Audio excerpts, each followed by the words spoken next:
Hi, everybody. It's Susan, and today I'm back to talk about the Leo total solar eclipse that's happening next week on the 12th of August.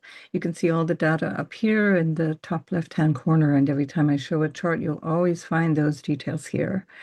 So I'm eclipsing myself in this video, just feeling more comfortable like that. My father passed away last Monday on the 3rd of August. For those of you who follow those kinds of things, it was in the last 3 hours of my 7 year Ketu Mahadasha. So, very interesting way of concluding. And this eclipse that's coming up here on the 12th is in fact on my father's south node. So, that's Ketu for him.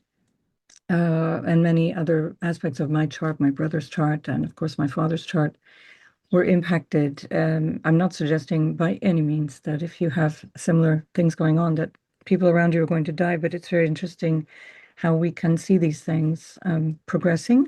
So I've been spending the last many days with my family, enjoying my kids, and just taking it easy. And so now I'm trying to catch up a little bit with what's going on. So I'm a bit late to the party here to talk about this really quite major event, although I have spoken about it already coming up to it. If you've seen the video on the previous lunation, which was the Aquarius full moon, you'll see that I already mentioned that this is the energy of the eclipse already, that we're already in. You don't need to wait until the day of the eclipse to be in the eclipse energy. It, for me, begins with the previous lunation. So once we're in that window, and that was the 29th of July. That window opens up then the 26th of July? Sorry, maybe it was 26th. I can't remember. Anyway, the Aquarius full moon window opened up for me, the eclipse season. I find that it tracks quite well with the eclipse energy as we go from major lunation phase, whether it be the fullness, the quarter phases opening or closing, or the new phase. With that in mind, I'm going to jump in and tell you the dates for the family, the lunar families that this lunation is representing, because of course it's a lunation. If we just focus here on the chart, this is the eclipse chart. It's the 12th of August at 17:45 Universal Time. Whenever I give you times and dates, I try to put it in Universal Time because it works for everybody who's watching from around the globe, and that roughly corresponds to London time. And here we are with the lunation itself just separating. So we see that the sun is at 20 degrees 2 arc minutes of Leo, and the moon is at 20 degrees and 6 arc minutes of Leo. Now, at the new moon, those times align, and that would be 20 degrees and 1 arc minutes of Leo. But we're looking at the eclipse chart. So we look at the the totality of the eclipse. And this is, of course, on Ketu, the south node. And so this is very, very close. It's within 9 degrees, just under 10 degrees, which is well within the sort of peak range of the eclipse. So it's a total solar eclipse. Um, and what that means is that the moon is moving in exactly in alignment between the Earth and the sun in such a way that it blocks the light of the sun. And in fact, that's what we're looking at when we're looking at the nodal axis. The nodal axis doesn't exist on its own. It only exists as a reference point or a mathematical point, which describes where the sun and the moon have this point of crossing with the Earth. So that it requires the Earth, the sun, and the moon to be in particular alignments. And that is actually what is a node, whether north or south. In this case, it's a south node. And I'll describe what that south node energy represents in just a moment. Let's start with the dates because there's a lot to cover in this video, and I'm going to try not to make it too long.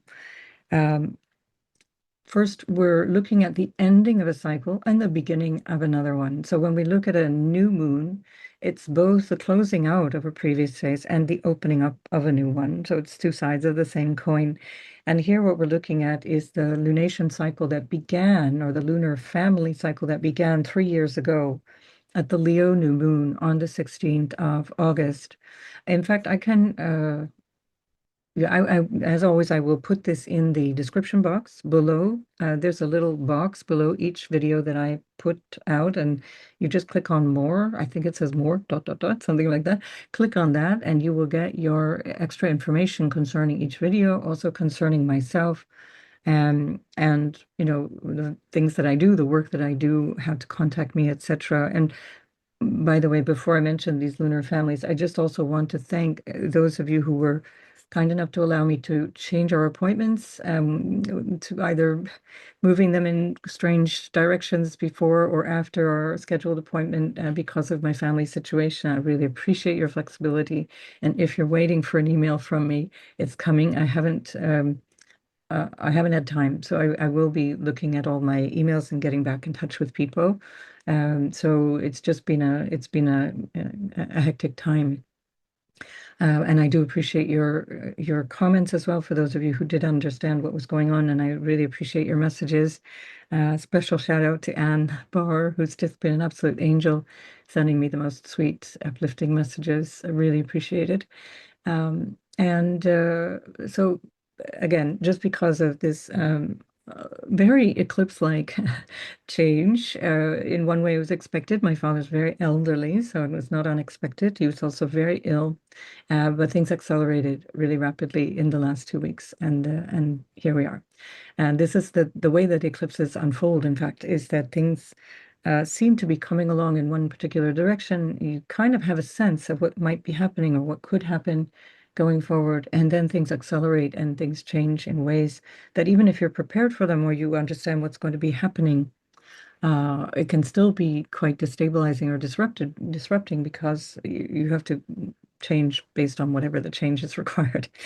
This is the meaning of an eclipse. And so let's come back to the dates for the lunar gestation family. I know many of you find these really helpful. I certainly do, because if you're looking at global events or personal events, you can track them both forward and backwards and make sense of the cycle that we're in. So on the one hand, there's a lunation cycle that is this current cycle of the moon itself, if we abstract from the notion of signs and all that other stuff, but just the moon itself has its own cycle of sort of 28, 29 days, 29 and a quarter days. And so within 1 month from now, there'll be a new moon again, and that's just part of the lunar cycle. And then if we think in terms of the sign base, well, we had a full moon 6 months ago, during Aquarius season, when the sun in Aquarius was opposing the moon in Leo. However, this is different because this particular gestation cycle is based on the degrees of the lunation cycle and how they evolve bit by bit over the years. And so we're looking at the closest approximation of a lunation in these degree points. And that began 3 years ago at the Leo new moon of the 16th of August, 2023. And that was, again, of course, the closing of a previous cycle and the beginning of a new one. And that was at 23 degrees and 17 arc minutes of Leo. That first quarter square, the opening square, was on the 15th of May of 2024, and that was at 25 degrees of Leo, 8 arc minutes. And that's where things need to be done. You at that opening square, and I'll give you the date for this particular cycle, things need to be done based on what happened at the beginning of the cycle. And it's like an adjustment phase. And then there was a full moon on the 13th of January, 2025, so just last year. That was just after the nodes shifted into Pisces and Virgo, so a very impactful full moon. That was also an eclipse in the Capricorn and Cancer axis, while the nodes were still in Aquarius-Leo. And so, sorry, the not Capricorn, sorry, the axis was in Libra and Aries, while the nodes were oh my goodness. The nodes were in Aries, North Node in Aries, South Node in Libra, and the lunation was there in at Leo 2359 of Leo, 13th of January of 2025. Hang on, that doesn't sound right. Just give me a second. There's something, I've got the date wrong. I might have forgotten to edit this one. Just give me a second. Yeah, sorry, I was actually reading from the next cycle, so let's be clear. So the previous full moon was at 23:59 of Leo, and sorry, 24 degrees and 6 arc minutes of Leo. And that was when we still were working on the basis of the nodes being in the new placement of the nodes in Pisces and in Virgo. And that's the culmination point of the previous cycle that began on the Leo new moon on the 16th of August, 2023. And this will all be corrected and put into the description box below. Then we had the third quarter, or the sort of closing out phase, and that was the third quarter square was when the moon was at 20 degrees, 39 arc minutes of Leo, so really close to this degree. And that was on the 13th of October, 2025. And that's where we consider the notion of evaluation or course correction based on what had happened at the full moon, what you realized at the full moon. And now this cycle that we're in here was very much aligned with this eclipse that's happening here on the 12th of August, coming up next week, is at 20 degrees and 2 arc minutes of Leo. And it's closing out this previous cycle that I just mentioned. And now we go forward in time. So the first quarter of this, the opening square, is on the 13th of May, 2027. And that's going to be at 22 of Leo and 13 arc minutes. That's where there's going to be an understanding of what needs to be changed or done, what action is required based on what started now. So if you think about that in terms of what's going on here, there's going to be a number of clarification points that I'm going to tie in to the story of Mars as well as the story of Saturn and Jupiter as they go through their retrograde phases. And because they're going to be in April and May next year, just before this first quarter square of this solar eclipse, they're going to be meeting up again. And especially Mars, that's coming on at the beginning of April, will be at this point. And I'll describe all those different ways that all Jupiter, Saturn, and Mars are coming together with this eclipse energy. So it goes as an arc of time over many cycles, many planetary cycles, and over a very large arc of time. So we don't need to worry about what actually might be happening specifically on the day, but the days around the eclipse will be descriptive of this bigger arc of time. And in fact, in many cases, depending on your chart or depending on the chart of countries or leaders around the world, there will be specific events that happen very precisely around this time. But it doesn't mean that if nothing seems to be happening, which is impossible, but if it seems like nothing's happening, it doesn't mean that nothing actually is happening. It's a cycle that's beginning. It's a new moon cycle. Now, when we move forward in time to the full moon phase of this particular new cycle, we get to the 10th of February, 2028, and that will be the full moon at 21 degrees, 23 arc minutes of Leo. That's when we realize what is actually going on. Now, at that point, and this is what confused me with the dates from the previous one, is the nodal axis will actually be in the Cancer Capricorn axis. So the south node in Cancer and the north node in Capricorn by that time, because the nodes will be shifting. Sorry, the hang on just a minute. No, I've made another mistake because the nodes don't shift until March. Give me a second. I'm confusing all these things. This is what happens when you do things when you're traveling. Sorry, just a second. Right, just to clarify, in fact, it's the last eclipse that we have with the nodes still in Aquarius-Leo, and then the nodes shift in March. Okay, so 10th of February, 2028, we have a new moon in with this culmination, the full moon with the culmination point on the 10th of February 2028 at 21 Leo, 23 arc minutes. And that will be the last time that we have this eclipse in the Leo sign, in the sign of Leo. And then they move into the Cancer Capricorn after that. Although even in 2027, in Aquarius, in Leo season, we actually have a very interesting overlap again with the nodes that are going to be in the lunation will be in the Cancer Capricorn axis with the nodes still in Leo and Aquarius. So it's a very long, extended period. This is a 20-month cycle with these nodes. Often it's usually only about 18 and a half months. And this, in fact, goes up to 20 months. So there's a very unusual span in the Leo Aquarius axis, a very long span um, of the eclipses. Now, that 10th of February culmination is when you would notice what was happening now. You're going to go forward 18 months from now, here on the 12th of August, and you'll realize, okay, that started. This is the thing that I'm doing. This is what I understand about this moment in time and where I've come from. And then you make the changes as you go back along the cycle of to the third quarter, where you realize, okay, these are the things I'm ready to move on from or let go of. And then that third quarter square, the closing square of this cycle, will be on the 9th of November of 2028, and that's at 18 degrees of Leo. And this is what Daniel Rudyard called the crisis of consciousness. It's this point at which we reevaluate. We might, like I said, do a course correction. We might have a sense of, I need to do something different. I need to reorient myself, and I need to move in this different direction based on what I realize I've done or do not want anymore, and want to go into this new direction to prepare for the next cycle. And that cycle, this upcoming 3-year cycle, will end with the Leo new moon on the 10th of August, 2029, and that will be at 17 of Leo and 44 arc minutes. And this closes out the cycle that we're currently in and begins the next 3-year cycle.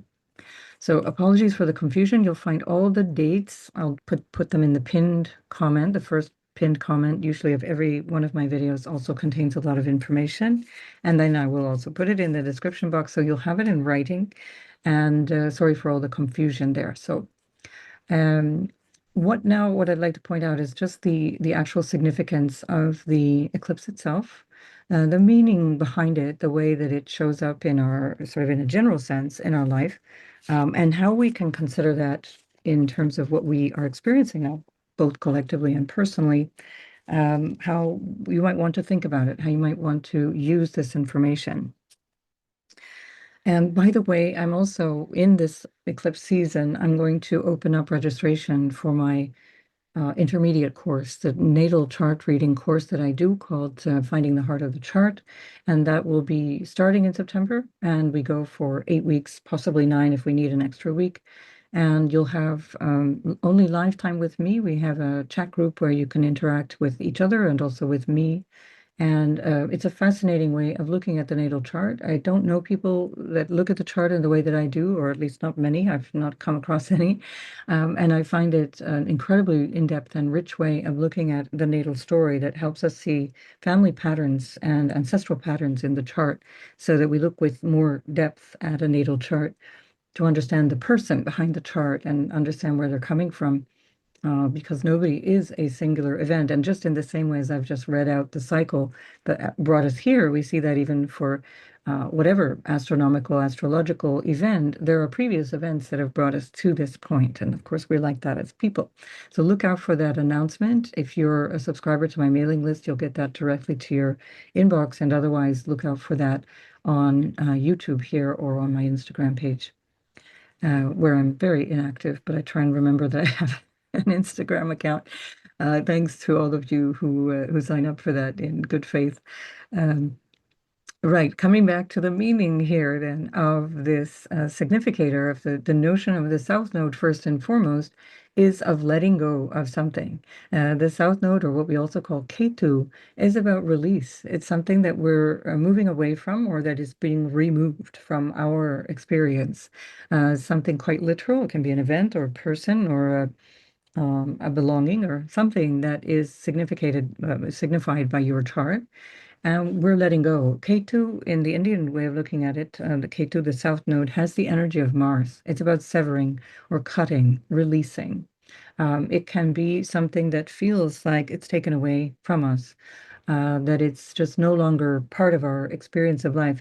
And that doesn't necessarily have to be a bad thing. If you think about something in a very pragmatic sense, if you don't take away the garbage, the house gets pretty smelly. So things need to be taken away to create space for new things. So this is not always about death. It's not always about something that's extremely dramatic, but there will be a moving away from something. And very seldom is it like, yay, I want this, I'm ready for this. It can be that you feel that there's something that needs to be done, but you're not sure how to do it. And then the eclipse energy will resolve that tension. And so it's not that you should never do something proactively, but rather that in many ways, because these are karmic nodes, these are things that are going to happen. And the best way to work with that is to prepare for the sense that change is not always a negative thing. The attachment to things being the same way is what causes the suffering. And we let things go and we allow things to move on in their different ways. And then we are free then to evolve. We're free to move in this new direction. So think about the South Node that way. Mars has that quality of letting go, of severing something, moving on, and separating. This is the quality of Mars as a descriptive of the planet Mars. And so Ketu has that energy. And in fact, the North Node then carries the energy of Saturn. And that energy, of course, is whatever your lesson is, what needs to happen is going to happen. And that can require you to take a different point of view in terms of responsibility. So we're going to look at that when we look at North Node eclipses coming forward, in particular the one on the 28th of August that's coming up as a North Node eclipse. Um, and so think in terms of that aspect of Ketu being represented as this severing, letting go, diminishing, and that can also be with reference to all things that Leo signifies. And that can also be leaders, for example, solar figures, fathers, for example. In my case, it's very literal. And that also comes from the fact that for me as a Cancer rising, Leo is my second house representing family. And my sun, which rules that, is in my ninth house of the father. And so there's an exchange also because Jupiter rules my ninth house. Pisces rules the sun, and they're in a mutual exchange at this time with Jupiter and Leo. So there were a lot of things that told me that there was something here that was timely, that was going to happen around my father. And so, again, it's not to say this is what's happening for you. These are specific to your individual natal chart, but these are the significators. So, Leo figures that can also represent celebrities, um, bosses, father figures, people who are famous. Leo is the entertainment industry. It's everything to do with what we see in terms of larger than life figures, people who are big names, rock and roll stars, for example. Certainly the what we know as the rock industry or the sort of fame industry that has grown up since the Second World War, that really is about the Pluto and Leo generation. And now that Pluto is in the opposite sign of Aquarius, that whole generation is also on its way out. And I'm not saying everybody's going to drop dead at this particular configuration of eclipses, but just to say that that is going to be the natural evolution of the opposition of Pluto as it goes through Aquarius over these next 20 years. We are going to say goodbye to the Pluto and Leo generation. Just again, a natural evolution of the significator, but also the individuals who hold that Pluto and Leo signature. Um, the other aspect, because Ketu is representing Mars, representing fire in a fire sign, in Leo, which is the fixed fire sign, we will see a lot of issues around hot weather, around fire. We've already seen that it doesn't require the nodes or even anything in particular to be in a particular fire sign to generate issues around fire, but it often exacerbates that. And we're going to see that in really powerful ways. And indeed, we have been, since Jupiter moved into Leo, and that was at the end of September. That's right. Oh my gosh. I'm a bit sleep deprived, warning you now. If you're one of those people who comments that I sound tired or confused and I should not record, just go watch AI videos because you're listening to a human being. Okay, so I'm a human being. I don't read from AI produced text. I'm just doing this extemporaneously. So just giving you what I'm seeing here. Sometimes I will make mistakes. In fact, quite often I do, and that's just the way it is. So for the rest of you, thanks for sticking around. So it is the 30th of June that Jupiter moved into Leo. And ever since then, we've seen just massive fires here in Europe, France and Spain and Portugal and even here I'm in Belgium right now, and We're just having a dreadful drought. I saw my son last week in London. Terrible drought going on in the UK. Just not enough water, basically. We're in a very fire and air oriented energy at the moment. And this will be exacerbated by this south node, by the energy of this whole fiery energy, and then that will increase by the 11th of August when Mars actually moves into Leo, because currently Mars has just moved into Cancer. So lots to think about in terms of all of those dynamics around the issue of fire, what fire represents. Fire is also purification, and the signification of South Node with Jupiter in general, which is where we have a year of the South Node and Jupiter together, is very much about purification, letting go of all the Jupiterian aspects in the Leo sort of quality or in the Leo dynamic. And this can be incredibly spiritual. It can be a wonderful opportunity to really get clear of your priorities spiritually and grow in terms of your spiritual awareness of life or your spiritual role in life. And this is another significator of this eclipse, which I'll get into the details of in a moment.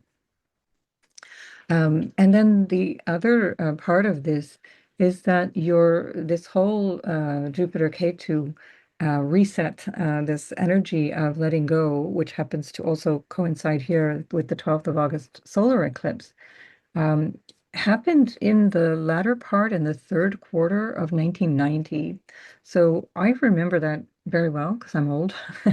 And and that was 36 years ago. It was just after the previous Saturn-Neptune conjunctions. So there were three of them in 1989, the last of which was November 1989. I think it was March and then August, I think it was, and then November of 1989. And that was really where there was an enormous amount of destabilization. So it wasn't a one-off, one and done, but also involved Uranus. So there was a lot going on in 1989, not just the Saturn-Neptune conjunction, but it was that on, megaphone. And here what we have is, again, as a follow-up to this Saturn-Neptune conjunction, which began in the summer of 2025. And when Saturn and Neptune moved very, very close to each other in Aries, but then retrograded back into Pisces for Saturn by the beginning of September, and for Neptune by the end of November, sorry, the end of October. There we find this recall from February 20th, where they came together. And now, 6 months later, we're looking at this Jupiter South Node, which mimics in some ways the energy of 1990. And I actually lived in Prague in 1990. I went to Italy for the summer for a course, then I moved to Prague to teach English as a volunteer at the end of as they were opening up, let's say, to the West. Fascinating time of major, major, major change. And one of the significators of this energy of the South Node Leo eclipses is, and especially with Jupiter representing wisdom and a notion of how things should be done in terms of philosophy, guiding light, religion, etc. Jupiterian figures, also big shot figures, rulers and kings and leaders and so on. There was an enormous amount of change in 1990, and that was in all sorts of ways, but especially if we look at the whole changeover of the former Soviet Union and the former Warsaw Pact countries, all of whom changed in significant ways around leadership. So we found Gorbachev moved in 1988 to 1991. I think it was actually 1990 to 91, but starting in 88, he took over the leadership of the Soviet Union as the president, left at the end of 91, in December 91, when Yeltsin, America's puppet, took over. And that was this major transformation of the Soviet Union and where everything dissolved by the end of 1991. So keep in mind that these have a huge arc of timing where the eclipses, but also these energies of the slower moving planets like Jupiter with the South Node have a huge arc of influence, but always with a backdrop of other things that are happening. So currently we have, again, the new Neptune and Saturn cycle in Aries, ruled by Mars, and Mars is a big player in these next many, many months, not only because of its retrograde, but because of its movement currently in Cancer, the 0 degree point at a world point, the 0 degree point of um, all the cardinal signs, whether it be Aries or Cancer or Libra or Capricorn. It's a significant point. And Mars is now squaring the point at which Neptune and Saturn conjoined in February, on the 20th of February. And now what we're looking at here is an influence that's recalling many, many, many of these cycle patterns. And we can imagine also a very, very destabilizing time for global leaders. It's kind of time, isn't it, to move on from many, many leaders. And these solar figures are already, let's say, with their feet to the fire. Certainly, the South Node has been on the fixed star Regulus, so Ketu has been conjoining Regulus really tightly since June, but especially already since May. And it continues to be. So there's a 2 arc, 40-minute, I think, degree of conjunction with Regulus. It's one of the royal stars, the bright stars. I really only work with those bright stars, those major stars in the sky, because those are the ones that really speak the most powerfully to change. We also have Altair, where Pluto is coming back to, and you will have heard me speak many, many times about Pluto on Altair in the past. All of these have to do with uh, power, military might, and moving in a direction of change, because Regulus also, of course, literally represents the king. It's the royal star in the constellation of Leo. So this is now at tropical Virgo, 0 degrees of tropical Virgo.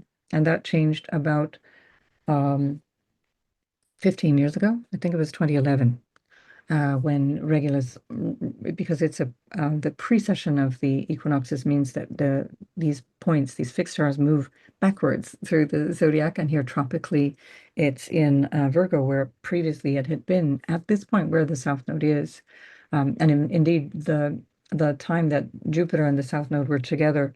Previously in Leo, Regulus was here at that 29th degree.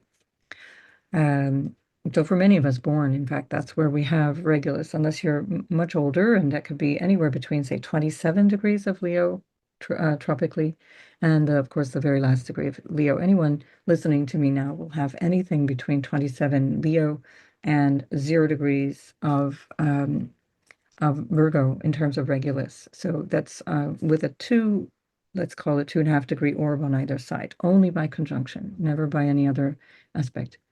So also signifying, sort of magnifying the impact of this notion of releasing figures that are either regal figures, literal royalty, or leadership figures. So I was, because of the recent issues here with Morocco and Spain, where Morocco, most likely backed by the United States and Israel, sent 60,000 young men uh, tragically using this desperation of their own people, of their migrants, to invade Ceuta, which is a Spanish territory not within Europe, but within Morocco, and has been for 5 centuries. It's not a new thing. It's been there for 5 centuries, undisputed. It's not, it has been a part of the agreement that Spain has had since, in fact, Spain was under Moorish rule. So Spain was under the rule of North African Arab countries when it was when until the wars throughout the Muslims and the Catholic Church then dominated again, and that was in the 15th, 14th, 15th, 16th century, and finished that job in the early 17th century. So this is not a new story, but it is newly relevant in terms of leadership, because what we also see is that King of Spain, Mohammed VI, sorry, the King of Freudian slip, King of Morocco, Mohammed VI, is actually going to have some impact of this eclipse and the subsequent one as well. Um, he was born on the 21st of August, so right in between these two eclipses. And that means his sun, and I think it's also Venus, is implicated in this eclipse. But also, I mentioned in a post last week, we have Pedro Sanchez, the uh, Pisces sun, but still with many points that are being influenced by this particular eclipse, and again by the eclipse at the end of August. He's the one under attack, his government under attack by not just Morocco for many reasons. Do your homework. I can't do all your thinking for you. I give you also in the posts of my channel, I've given you an extensive list, incomplete but massively extensive list of independent media sources that where you should be really learning about history, learning about context before coming to a conclusion based on sensationalist headlines that you might read in mainstream media. And so we're going to see a huge amount of pressure in terms of leaders like this, the King of Morocco, who is under a lot of pressure, the president so we've got Spain, and then the president of France as well, Pedro Sanchez for Spain, Emmanuel Macron of France, who's got the nodes are squaring his midheaven basically from June through October. He's having uh, his Mars in Cancer is being conjoined by Jupiter at this time, and he's having his Chiron return between 2026 and 2028. Jupiter is on his natal Mars in Leo, and the North Node is on his natal Saturn retrograde since May. So you're going to see a lot about these people. And what's interesting about figures like Macron, they often call him the little Napoleon. He said in 2017, which is relevant because the last time the nodes were flipped, there were eclipses in 2017, the North Node in Leo, and that year brought us Macron, inter alia, Trump, Macron, etc. And when he came to power, when he was in during the election campaign that brought him to power in France, he said France needs a king. And he behaves that way. He has that way of behaving, both in his uh, demeanor, personal demeanor, but also in the way that he has been ruling, basically for all of these very long 9 years that we have been subjected to, many of these rulers who will be deeply impacted by these eclipses, particularly this whole eclipse cycle, but even right now. And again, just to briefly mention Donald Trump, I must do because this chart is highly aspected as it has been for a very long time now. This is his moment, love him or hate him. This is his moment, and this is the moment where I think we're going to see again just a huge, rapid change around his uh, integrity, around his rulership, around his when I say integrity, I'm not implying that he has any moral integrity. I'm just talking about his physical integrity, his whole situation. There will be major change around Donald Trump. And because we're looking at the sun itself in its own sign, the sun in Leo being eclipsed, we're really looking at multi layers, just this massive pointing to the notion of these dominant figures, solar figures. Now, traditionally, one would say male figures, but we have to say leaders of all kinds, including female leaders, who will be eclipsed by this energy. And you want to look at this as part of the greater cycle of these next 3 years, with the result being very clear within a year and a half, based on the dates that I gave you earlier. So just a huge focus on governance, leaders, and who we want to look up to. This is part of that dynamic as well.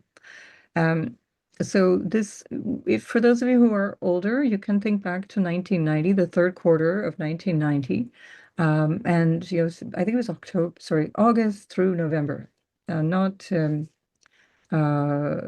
very long time, where now we have it's a year-long Jupiter South Node co-presence with a very significant triple conjunction in the middle of November with Mars. Again, Mars being a huge player at this time, also as the ruler of Saturn, which is the ruler of the North Node, and Pluto.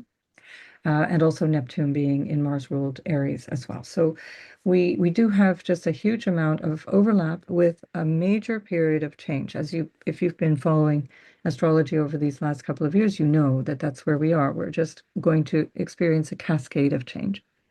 Again, for those of you who were old enough to remember, if you were around in 1989 and 1990, of course, in those days we got our news from televised news or newspapers. It was insane how fast things changed. It was really just one thing after another, things that we never imagined changing, which is also the signature of Saturn Neptune, where, as I've already mentioned in several videos, things like apartheid in South Africa, where it just felt like, years of campaigning were leading nowhere, and then all of a sudden, boom, everything changes. So keep this in mind in terms of things that feel like they will not change. Um, Pluto is coming back, for example, onto the moon in Aquarius of China, which has its moon conjoining Altair and or close to Altair. I'm not sure it's a very tight conjunction, but no, nonetheless, this will be the third or even the fourth pass of Pluto on that lunation, and that's where it's going to station. That does not mean that things will be changing, but it does, or rather worsening for China. It means change. Pluto is about transformation, and in this case, the moon represents the populace. So lots of things can happen, and I think we're only going to be seeing more of that revealed. What will that actually represent when we get to this point of finding the resolution of these eclipse moments, where 9 months, 18 months, 27 months down the line and then 36 months down the line, we see these bigger transformations being realized or in retrospect, potentially. Some of you who are listening are born in 1990 as well. You're born with that conjunction of Uranus and Neptune. And so here we're also in this energy that now with Jupiter South Node was happening around the same time as that Uranus and Neptune conjunction in Capricorn. These were major times, major shifts. There was we had Saturn, Uranus, Neptune, all in Capricorn at eclipse times. That's what brought me to Brussels was the eclipse of, I think it was February of 1990 when I left Prague. I came to Brussels, and that eclipse was at the 29th degree, where Saturn was on the I guess it was the South Node, no, North Node in Capricorn, 29 Capricorn, which happens to be my descendant. So look for things like that around these periods of time where there will be layer upon layer of things being recalled, as now we've got Uranus in a sextile to Neptune, where previously they were conjoined in 1990. Okay, just giving you some dates and ideas to reflect on. One of the things that you can reflect on in this era defining time is your own life and what role you see in terms of your life. And you want to look at where you have been giving most of your energy. What have you been giving yourself to? And what has that given you? What results have you got to show for that? And do you want to do that anymore? Is that something you want to give more of your energy to? With the South Node, it's what we're letting go. And so we'll look at that sign by sign as we go through the sign of Leo and wherever that is in the charts. I'll briefly go through the eclipse houses. And so looking at those different aspects of, what are we ready to give up is a very important thing at this time. So think about that going forward, also looking at the lunar cycle that corresponds to this eclipse. So am I ready to release something that maybe was the story of the last 3 years, looking at those dates?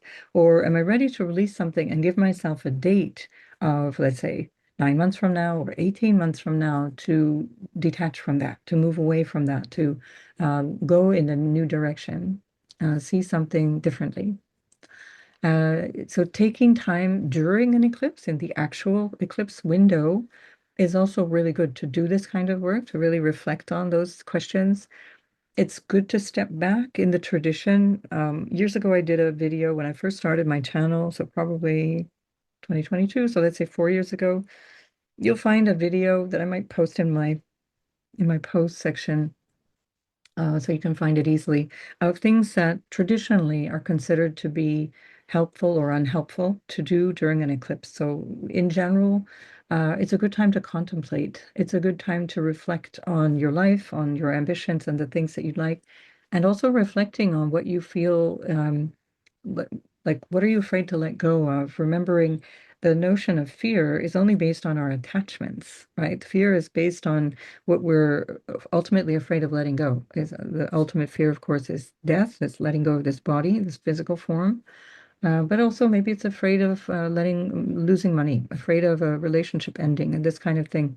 And to come to this place of recognizing who you are. This is very Leo. Who am I fundamentally? How do I express myself, my innermost self? Um, Years ago, just before, in fact, Jupiter went into Leo in the previous cycle, I had been in burnout. And so that was when Jupiter was in Cancer many years ago. And I think that was like 2012 until, or let's say end of 2012 until midway through 2014 when I started to come back online. And during that time, I took an enormous amount of help from people like Gabor Mate, and who's now quite famous, but in 2012 was not really known except to Canadians like me. But he was so helpful. But also another thing I did was listen to Abraham Hicks, so Esther Hicks, who channels this entity called Abraham, or she called it Abraham. Um, and one of the things that I'll never forget about that channeling is where she said, "You're not here to bring the light." Like often we hear in the New Age world, like you're here to play this role of light bringer, light giver. But she said, "You're here to be the light. You're here to be light." And this is very Leo. This energy of Leo is it's just about shining like a child does, like a preschooler. Think of a preschooler as untouched by education, and hopefully with loving parents, and how beautiful they are, and how radiant they are, and how they are just so confident in what they generate and what they do and how they express themselves. And it's joyful. And this is also Leo, this radiance, this joy, this heart-centered expression of self. And so one of the things that you can reflect on in this time is how can I be more of myself? How can I be more of my own inner light? And without looking for the audience, not to show off, which is the shadow side of Leo, not to look for approbation or any kind of approval coming from other people, not to do it online, not to do it in social media world where you're doing it for other people to tell you how wonderful you are, but just to do it because that's who you are. And you'll gain energy from that instead of feeling drained from that. And having that sense of, what am I giving my time and energy to? You might want to ask, am I giving enough time and energy to myself? Am I giving enough of my time to who I am, as opposed to how I want to be perceived, which again is the shadow aspect of Leo. So, keeping in mind also that not everything happens uh, quickly and visibly, especially during an eclipse. Remember, we're in a dark phase. This is the dark phase of the sun. It's in the middle of the day for Europe, and parts of and in Iceland and Greenland, things are dark. We're not going to see things in the middle of the day for, especially in Europe, it'll be around sunset, where all of a sudden the sun goes dark, and it's very even more telling in terms of the Western European countries. It's a very symbolic darkening of the sun at the sunset when the sun, in the astrological sense, is at the seventh house where it actually goes to die. This is the ending of the day from the point of view of the sun. The sun disappears at the seventh house, and so or the descendant aspect of the chart. So look at that. Where can I find myself, my true self, irregardless of who's looking at it. It just doesn't matter who's looking at me. I'm just being me. I'm doing me because this is what I've come here to be. I am being light. That's how I am. And so noticing these things can be incredibly helpful at this time of the eclipse. And as you're doing that quietly for yourself, you can do that in silence, or you can do it while you're chanting, or you can do it while you're meditating, you can do that while you're singing music. Often silence is the best way to work through the eclipses.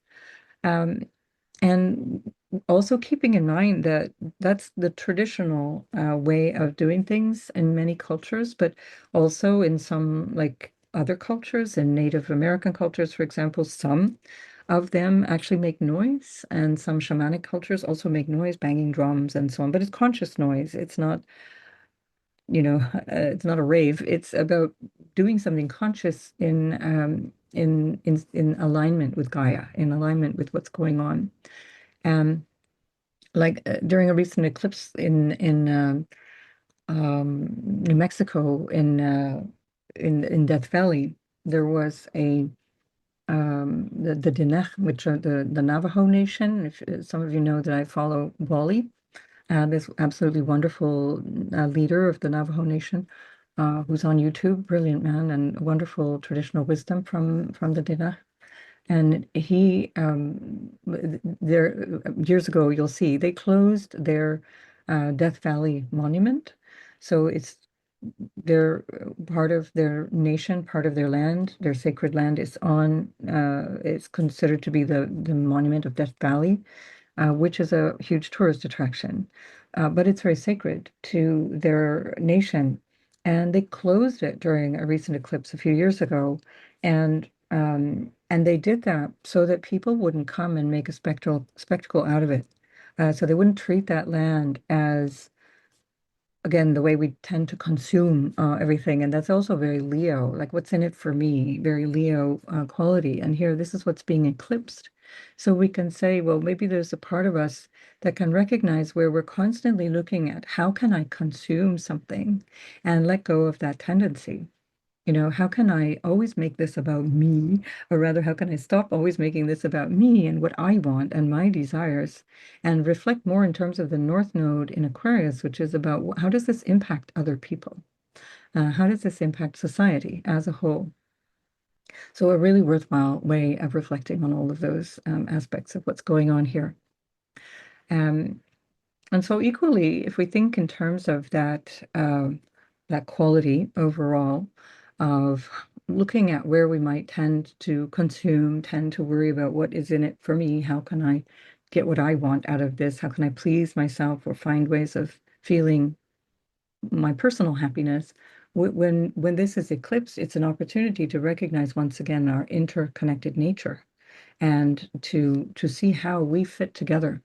And and just as a brief aside, in terms of this, I want to talk about the issue of portals because this always comes up at this time of the year with this notion of the Lionsgate portal, which I think is overplayed and often retrofitted to make some meaning out of it, which is possibly, again, relevant to certain people, but again, potentially a culturally appropriative thing that people are doing. But nonetheless, the notion of a portal can only exist if we are firmly believing in some kind of material reality that is going to be changed by another or replaced by another material reality.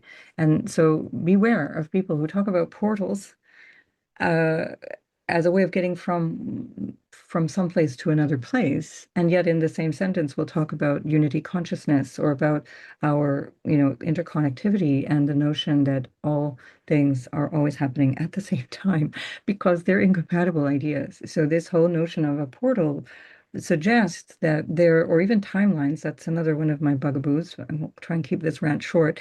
The notion of these things is completely erroneous if you are actually dealing with the sort of sense of what is real, what is the reality. And that is that there is always and forever a potential for things to shift in every individual awareness. And that's where consciousness itself is where we bring our awareness on the level that we are able to cognate. So whatever our mental capacities are that allows us to tap into what is an ongoing consciousness and ever-present consciousness. There is no separate place to go. Where are you going to go? There's no portal that, like in a ship's portal, takes you from one space to another or from inside to outside. There's nowhere else to go. This is it. And so, again, noticing things like that, where you can really pull yourself back and say, what is real for me? This is the South Node. This is the most spiritual aspect of astrology, which is because it's about stripping away all of these materialistic notions that there is anything of substance, actually. Those are relative ideas. There's a relative substance that allows me to drink my water in a cup and this kind of thing. But in the reality, there's nowhere to go. There's no place that you go from here to there. You are only having a shift of awareness within consciousness. And so notice these things that you can start to bring back your inner experience and inner power, inner awareness without buying into clickbait and ideas that are about waiting for something to happen to you.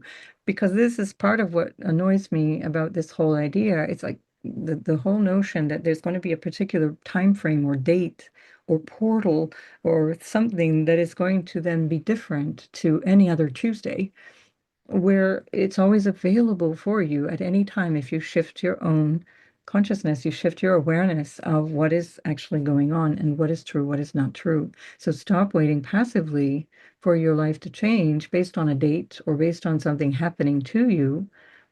You know, this is fate, and the nodes are always representative of fate, as well as Saturn particularly. Um, the whole chart in general, but this notion of fate is not about things just randomly finding you while you're sort of sitting down waiting for it to happen. You participate in your life. And if you don't, then you'll write in the comment section, nothing happened. And it's because you weren't participating in your own life. You are sitting there waiting for some portal to open up and magically swallow you. So this is the Hollywood version. That's not the version that I'm advocating here in terms of your own spiritual growth. This would be a great opportunity at this eclipse to really reflect on these ideas and to recognize equally also with Leo representing joy, just what no longer brings you joy, what no longer is of interest, not with any sense of anything having been wrong before, just simply recognizing, yeah, that's not it anymore. It's just not it. And that's what this is the whole notion of leaving something behind in that Ketu way, in the South Node way. It's just complete. It's done. That has had its moment. It's done. Just like when you take out your garbage, you've had your dinner, you peeled your vegetables, whatever it is, you put them in the bin and it's out in the bin to acknowledge this is done. I've had my dinner. I don't need the remains of it. I don't need the peelings, or maybe I can give it away, but it's still done from my perspective. I give it to the cows, give it to the pigs, or to your Yorkshire Terrier that eats everything like mine does. Um, and so, whatever it is that might be released or removed, you can say, well, thank you. There's something here that has been in my experience. It's been in my life. There was a time that it was serving a really important moment or key part of my life. And that has completed. And always with Leo, looking at this notion of how will I express myself in this moment. This is a new cycle of 3 years with reference to this idea of how to express yourself going forward. So all of these things are up for contemplation at this time. There will be something you can expect to be leaving. This is part of the eclipse dynamic. When we go through these letting go phases, one of the ways of resolving in terms of working with the energy is to donate things. And that's like a remedy to recognize, yes, I am ready to let things go.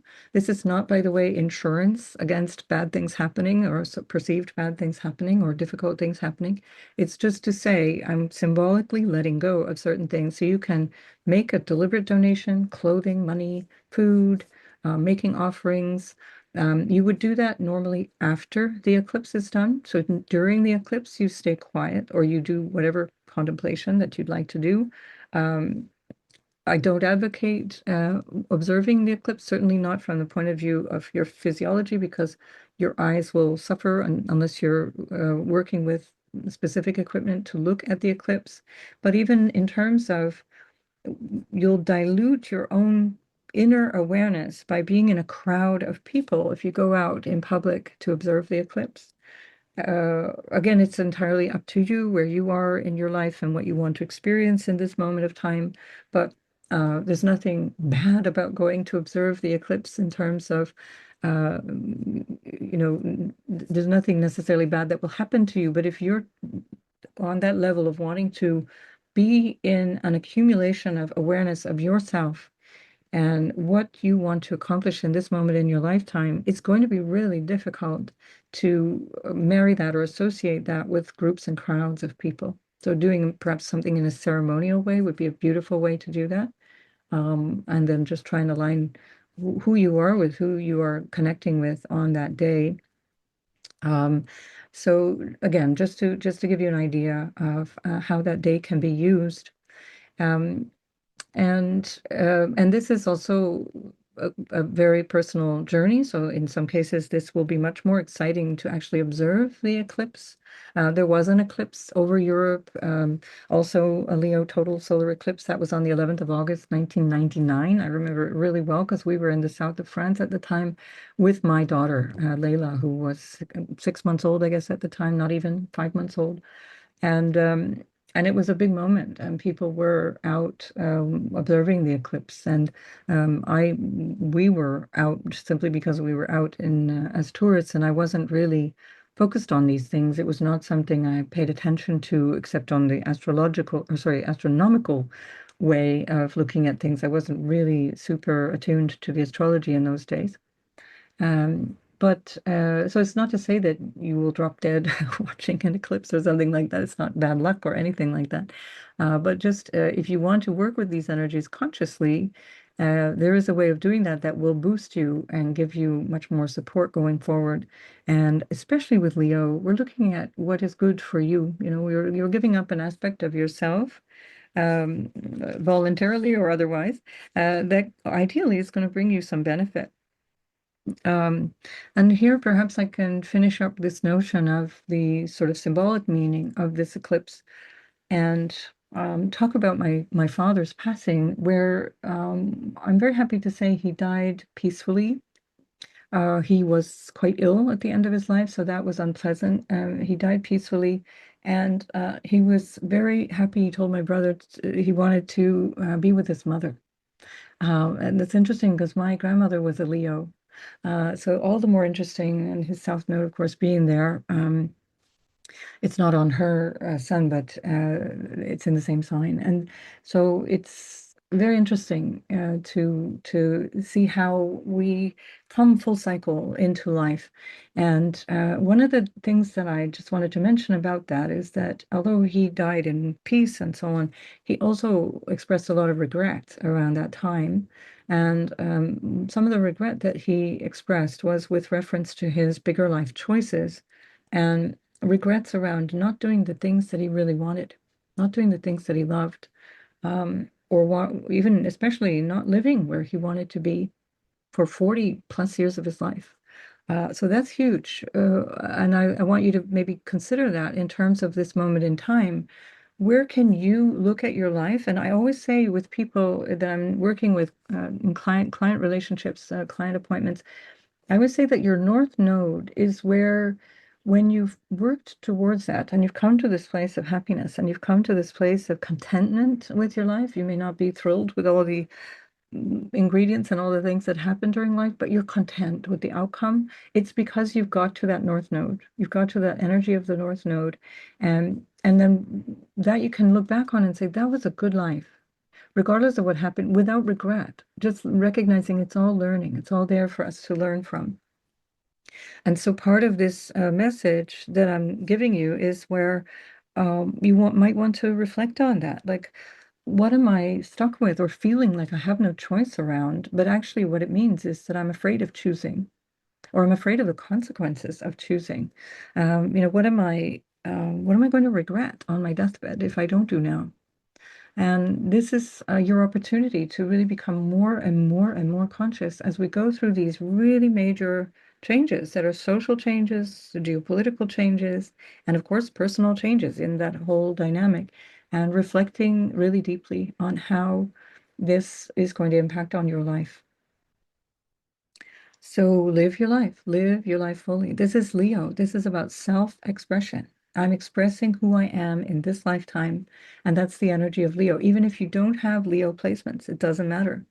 Especially if you do have Leo placements, especially if you have placements in the last, well, in fact, all of Leo is impacted, but especially the first 10 degrees of Leo and the second decan of Leo are really strongly impacted. But really, it is absolutely a message in general for all of us. And, with whatever regrets there might be in this moment, see what you can work on. Where can I get to that place? Because often I hear people will tell me, I can't do this or I don't have any choice. And really, again, the message to anyone who feels that way is to recognize where that is also a choice, and to recognize that the only thing then, if you feel that the outer facets of your life cannot change, perhaps you're looking after someone ill or you've got small children and they need you right now, you need to change your attitude to that. So there's change that is possible that will bring you to this better place. And as my teacher Thich Nhat Hanh said many times, he said, be free where you are. Be free exactly where you are. This is one of the messages he gave to prisoners, to give them encouragement. You may be stuck literally in prison. And that's a very strong, by the way, Aquarian theme, this notion of needing freedom. I'm stuck. What can I do? Uh, to be free where you are. Just be free in your heart, be free in your mind, and not have this feeling of I haven't got a choice. And recognize, okay, I'm choosing this now. In the Indian tradition, that would be considered dharma. This is my dharma right now. Raising my children, that's my dharma. Caring for a loved one, that's my dharma. So this is what is most important to me now. Even if my ego wants me to go have more fun or go and live abroad or do something else, this is my purpose right now, and I choose this. And so recognizing that feeling of pushing against or the attachment to things being a particular way is where suffering is caused.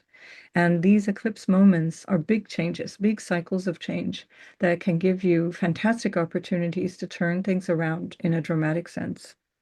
Um, so just to keep those things in mind as you go forward, recognizing that there is an opportunity to make big change, to do things differently.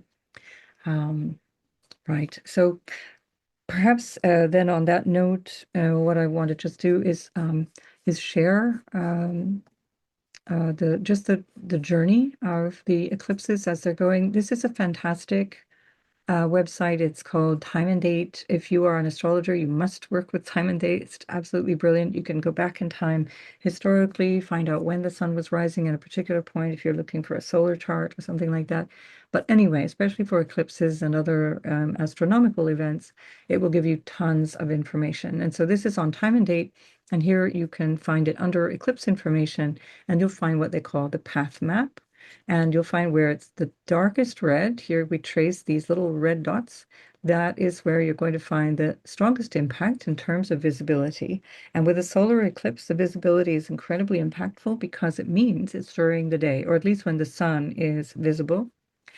Here we see the legend here tells us that the darker patches are the totality of the eclipse, and as it gets lighter, it's a little bit less than 100%, and then so on until it's like 50% visible. And there you can see, for example, over northern Canada, over parts of again northern Canada, and then southern Greenland. So we still have 50% visibility, and even as it gets weaker and weaker, there's still what we call a partial eclipse. So in the New England states, in the upper east United States, and then of course lots of Canada, you have a lot of visibility, even partially, of the eclipse. And here we also find that in Siberia, parts of northern Russia, very strong eclipses around this area of, and then again we come back to Alaska. So here we have the northern tip of Alaska. This is Russia on the other side. Um, and um, and there we find the strongest arc of the eclipse is coming through these countries, which are going to be most deeply impacted. And that includes here Italy, Sicily, with Sardinia, Here we have Switzerland, southern Germany. This is Bohemia. This is the Czech Republic. Here we have Belgium. This is where I am. France, the British Isles and Ireland here as well. Iceland and Greenland, but most especially here, and of course this is Iberia, this is Spain and Portugal, most especially through Spain. And this is really, really powerful in terms of what's happening now. So we most especially through Greenland and through Spain. And if we think about what's been going on here in the last sort of week or 10 days, or even several months, in terms of Spain being provoked um, through the Trump administration, through comments coming from Netanyahu and his son, God help us, all these different ways of prodding and poking at Spain, including coming from Morocco. This is Morocco. This is the Western Sahara that Morocco has annexed. That is contested territory. So again, Ceuta, which is over here, roughly at this little point, Ceuta, which is not very far from Gibraltar, is at the state Straits of Gibraltar, and this is why Spain maintains that part of this what's called an exclave, because it gives them naval rights, it gives them maritime rights to for shipping. Remember that Spain was the dominant naval power for a very, very long time, for 150, 200 years. The Spanish Armada was the biggest game in town. And so here what we find is this is going to be really deeply impacting Spain. This goes right through Barcelona, Valencia. I'm here in Denia when I'm in Spain. And so this is a really key thing to keep in mind. This is Iceland. It's just the peak is just off the coast of Iceland, but it's definitely going to be impacting Iceland, and you will all see it if you're there. And hello to my Icelandic followers, especially my most loyal ones like Susan, who always comes in and gives me a lovely supportive heart on my videos. Very, very happy to see that every time.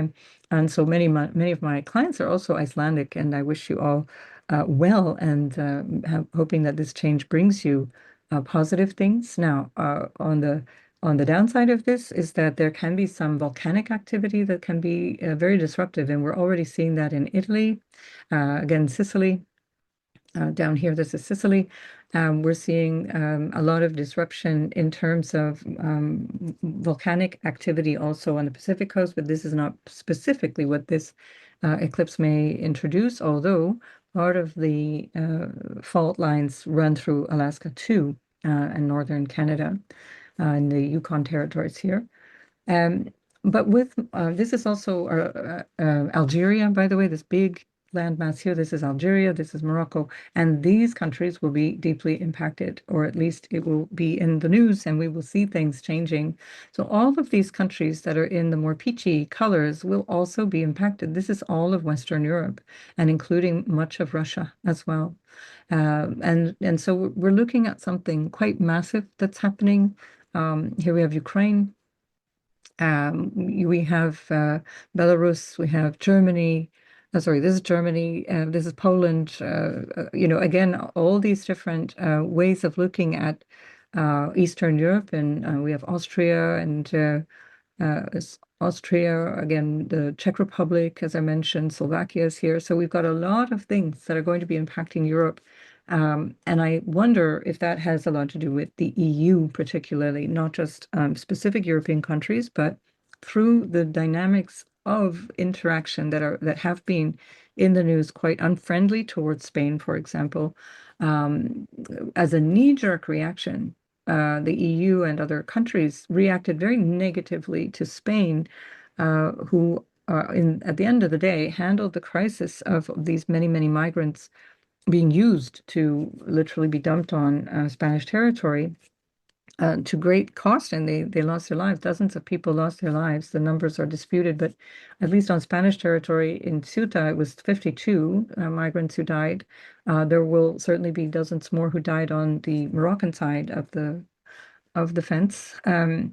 This is a tragedy, a human tragedy, where people are being used as pawns in this bigger game. And we could say the same about Ukraine, we can say the same about Palestine, and so on. Life is cheap in the world that we live in. And so it's an important thing to keep in mind that when you read the news, the initial story is not going to be the reality. And even to the extent that EU leaders backtracked, and the von der Leyen herself, head of the European Commission, who thinks she's the queen of Europe, also had to backtrack and soften her language because it's very evident that what is going on here is meddling in Spanish government and meddling in terms of territory.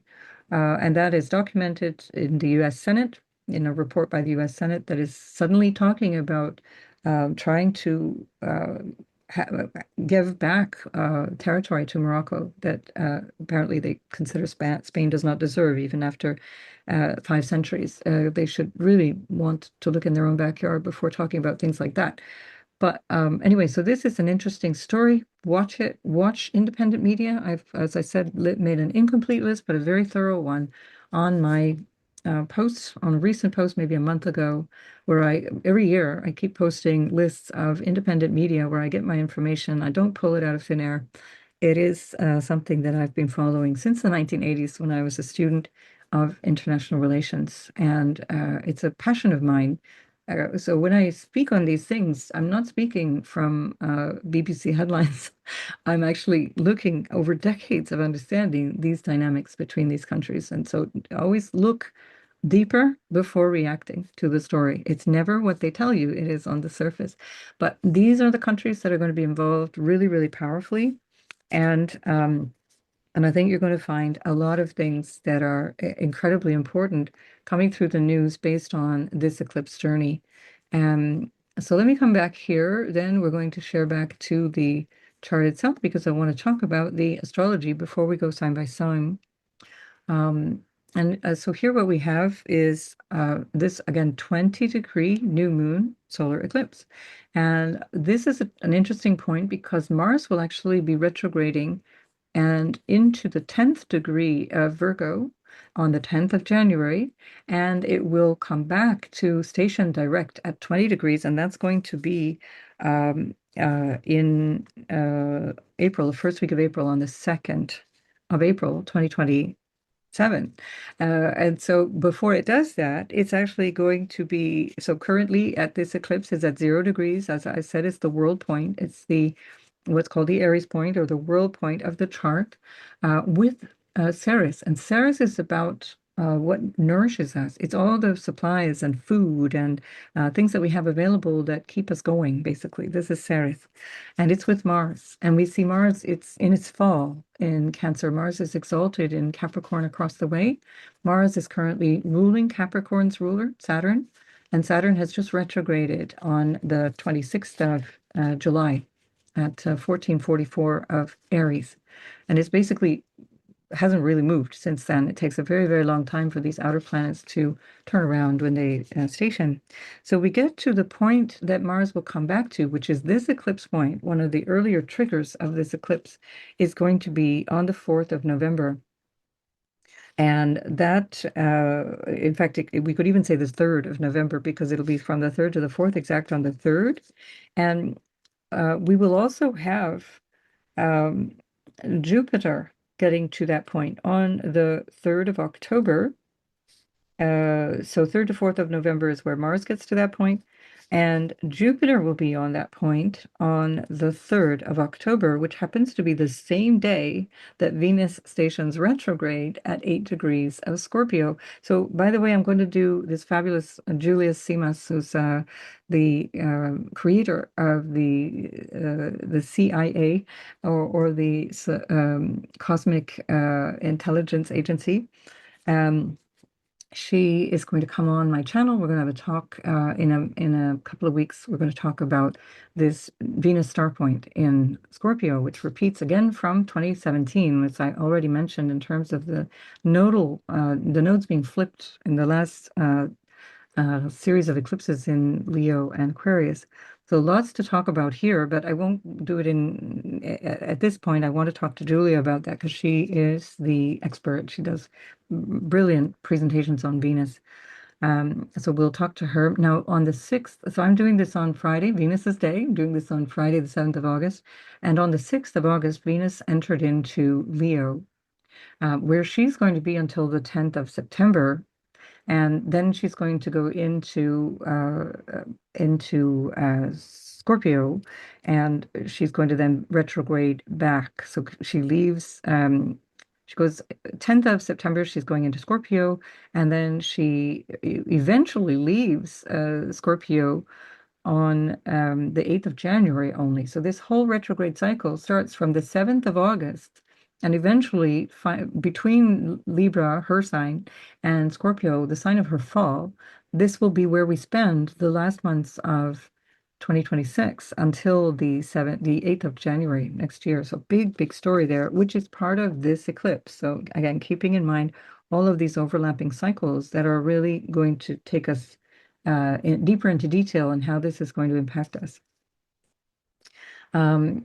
And so what we're looking at here with Mars, which is also again part of the retrograde cycle of later this year, and technically beginning at the 10th of January next year, but Mars itself will go through Leo, entering into Leo on the 11th of August, entering into Cancer on the 11th of August, just the day before this eclipse, as it conjoins Ceres, which, as I mentioned, is all about nourishment and how we nourish ourselves and how we get supplies and how we take care of ourselves, how we have enough to sustain us. A very important aspect of this eclipse energy. And then this is continuing until Mars actually moves into Leo at the end of September. And as it starts to move its way through Leo, then Mars ends up at this point, as I mentioned, on the 4th of November. And that was where what we call the shadow point begins. So Mars enters into the shadow of its the direct station of next April, 2027, 2nd of April, on the 4th of November. So we have a really extended period of time from November through till the beginning of April next year, where this eclipse is going to be part of the theme. So this is not a typical one and done kind of energy. Because of the retrograde cycles being very important in the dynamic of this eclipse, it's going to be a big part of the story. Now, when Venus stations retrograde on the 3rd of October, as Jupiter is at the eclipse point, she will be squaring where Jupiter is. She's going to 8 degrees of, a little over 8 degrees of Scorpio, and she will be squaring this point where Jupiter is. So lots and lots to look at here, and I will do that in progressive videos. And again, with reference to Venus, I will be doing that with Julia. So Mars will go into Virgo, where we find it'll go on top of Regulus, which is again part of this dynamic of the eclipses, and that will be on the 26th of November. But on the 14th of November, we have Jupiter, the South Node, and Mars all together at 25 degrees of Leo. And so this is, I consider, to be part of this eclipse journey. This is part of the bigger story of this eclipse, because of the way these planets are lining up and preparing, let's say, to come to these meeting points. So lots and lots to think about at this eclipse time. Equally, when Jupiter is at 20 degrees of Leo, and again, we will look at these things repeatedly as we go forward, but on that 3rd of October, as Venus is stationing retrograde and Jupiter itself comes back to this eclipse degree, that will be when Mars itself is at 3 degrees opposite Pluto, which it was on the 26th of April, 2025. And which is very close to where we find Mercury now, opposite Pluto. Think in terms of revelations of information, what information becomes known, how people understand and digest what's going on, how people go deeper into what's going on. Because by the time Mars is going to be in opposition to that Pluto, Pluto will be direct and moving out of that 3rd degree. And this will be part of this journey of that closing out that Pluto 3rd degree relationship, let's say, as we move forward. Pluto takes 2 years to cross 1 degree. So here this is all the theme about moving across the 3rd degree this year and next, starting at the beginning of 2026. So that will trigger the 26th of April, 2025, but think of it as the last week of April. And even to a certain extent, it will trigger the first week of November, 2024. Think US midterms.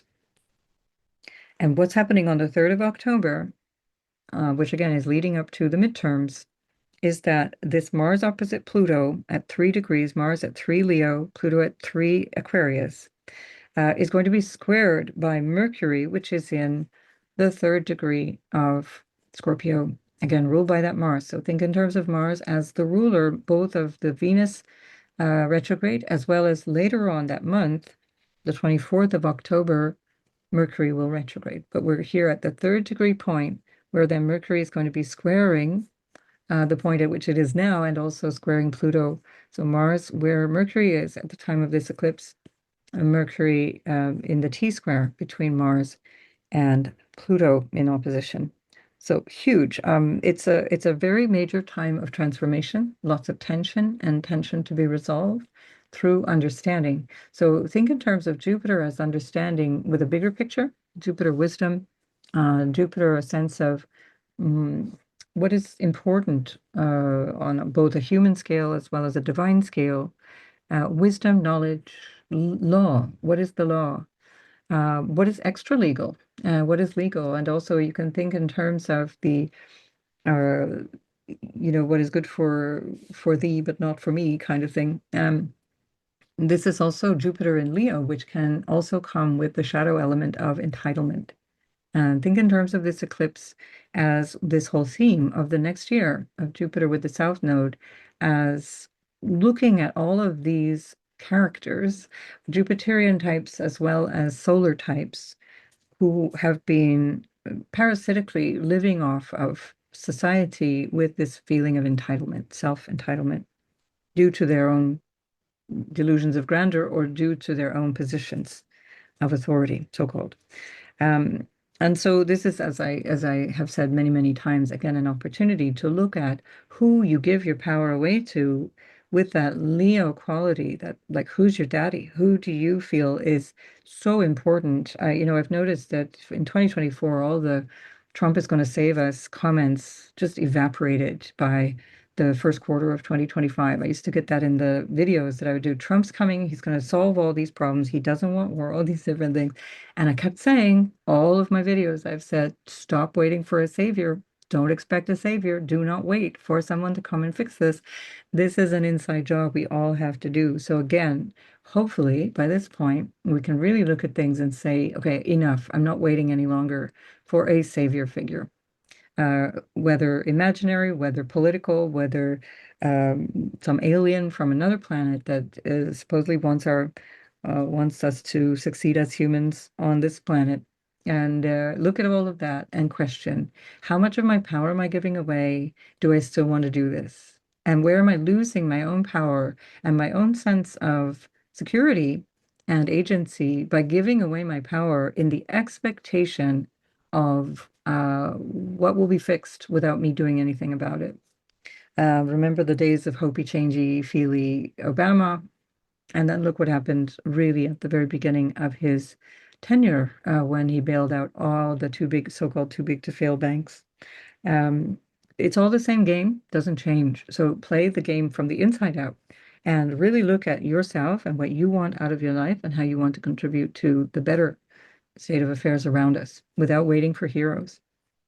You'll see in every cycle, there's a new hero. Mamdani is the new hero. They're all going to be in the same place at a certain point. So don't hold your breath and wait for things to fix themselves. Come into your own and live your life fully so that you don't die with the regret of an unlived life.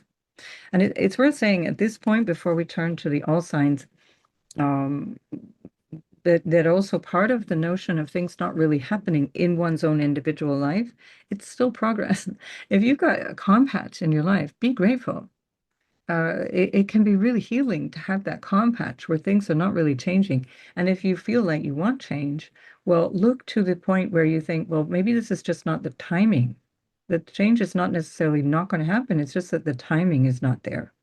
There's a lot of shift, but a lot of the change is also slow and steady because remember this configuration of this minor grand trine, which is a very strong configuration, as I pointed out in my basket video, which is more or less still underway all through this summer. Here with Pluto now in opposition to Mars, it's a separating opposition to Jupiter, still in operation, but just weakening. this whole story of this moment in time is about slow and steady change. We don't always see that. And it can happen that things feel like nothing's happening. Like I said earlier, with reference to the Saturn-Neptune cycle, it feels like nothing's changing. Like apartheid South Africa was never going to fall until it fell.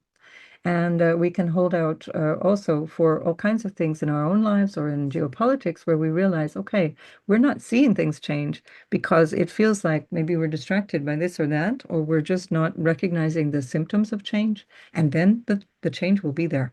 If you're paying close attention, you'll be able to work with that change in your own life and try and evolve in the direction you want. There's a lot of support here. We still have that mini grand trine or the minor grand trine that's there, a very supportive aspect in individual charts for major personal change, as well as this trine, a grand air trine that we have with Venus and Pluto and Uranus. So big changes here with reference to relational dynamics, perhaps also the market. And justice as well. The human justice is the domain of Libra. Divine justice is the domain of Pisces and Sagittarius, which is Jupiterian. Um, Now, we do have this pesky opposition from Neptune to Venus. And in a general sense, Venus between these eclipses is going to be opposing Saturn. So as a sign-based opposition, it's also true. A wide opposition at this point, narrowing down in the days after. This can represent a distancing of relationships or changing pattern in relationships, even disappointment in relationship or disillusionment, and also delusion in terms of Neptune. But recognizing now that Neptune is retrograde, oh, I didn't see that. Now I see it. So again, if there's disappointment or disillusionment, is that in your hero? Is that in the leader that was going to save you? All these different things. You say, okay, good, I see it now. Don't dwell on the deception. Don't dwell on the fact that you're disappointed, but look and say, yes, I see it now. I can see. So always very helpful. Whatever it is, you're learning from it. You're moving in the right direction, even if it feels like at this particular stage, nothing is happening. And also ask the question before you complain that nothing's happening or nothing happened to me, how did you participate in your life? Are you just sitting on the couch scrolling and not actually living your life? Are you watching other people live their life? And so this would be a good opportunity to really take that to heart, especially in that Leo way, through heart-driven, heart-guided, intuitive way of being yourself and living the life that you want to live. Well, you can get to that place where you say, I'm going to die without regrets because I will have processed all of my choices, taken full responsibility for my attitude and the way I choose to feel about things, even if I can't change what is happening to me. And this is really huge. Um, Let's see. I think those are the aspects I wanted to mention. Sorry, there's a lot of sextiles here. We have this kite formation that's sextiling again a mini grand trine that's coming from Venus to Mercury to Uranus, and then again it's creating this really extraordinary another sort of basket formation or cradle formation that's coming from Neptune, Uranus, Mercury, and Venus. Those are the more common ones. You do find that very often with the faster moving planets like Mercury, Venus or the moon, for example. You frequently get these formations. It's not that the formation itself is rare. What is rare about this moment is that it's the outer planets that are making this formation and coming into a really extraordinary formation. And remember, as I said, one of the signatures of 1990, 89-90, was that Uranus, Neptune, and Saturn were conjoining in Capricorn. And now we're seeing this recent conjunction of Saturn and Neptune that actually more or less makes a sextile to that eclipse that we had in what was it? What did I say it was? February of 1991. And then again, the sextile that is being formed here between Neptune and Uranus, and this is part of the configuration dynamic from 1990, where they came together in Capricorn. And then we have the ongoing Neptune and Pluto sextile, and I will have Anbar coming back where we will talk about that again, the bigger implications of that and how that's impacting everybody over the past century, over a century until the 2030s. So that has been an omnipresent sextile. I think I've called it now for the general stuff. There's a lot. Again, I'm trying to cover for not having been online for 10 days or so. Again, thanks for your patience. I really appreciate that. I did mention a few names in my post, so go to my YouTube page to see that post. And I think I might do also before I do the next eclipse video, or maybe with that eclipse video for the 28th of August, I'll add again another few names of people and places that will be deeply impacted by this eclipse. So, of course, we're looking at really strong figures like Putin, Xi, sorry for the pronunciation, Xi, I think is how you pronounce that, Jinping of China, and then China itself, Russia itself, Ukraine itself, Zelensky and Emmanuel Macron, Merz of Germany. Um, I mentioned Rutte, Mark Rutte, who was the former Prime Minister of the Netherlands and current leader of NATO, who is also under pressure at this eclipse.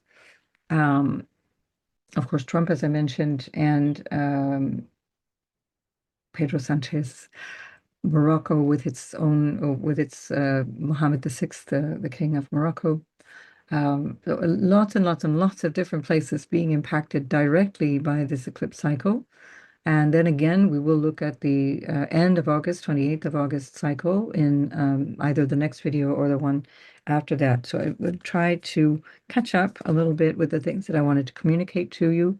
My personal goal is that you get to this place where you are really living consciously, living your own life in the way that works for you, rather than feeling like astrology is somehow telling you how to live your life. It's showing you how what is possible in this moment and where that might be energetically easy or energetically challenging. It doesn't mean what you're doing is wrong. It just means the timing might be off.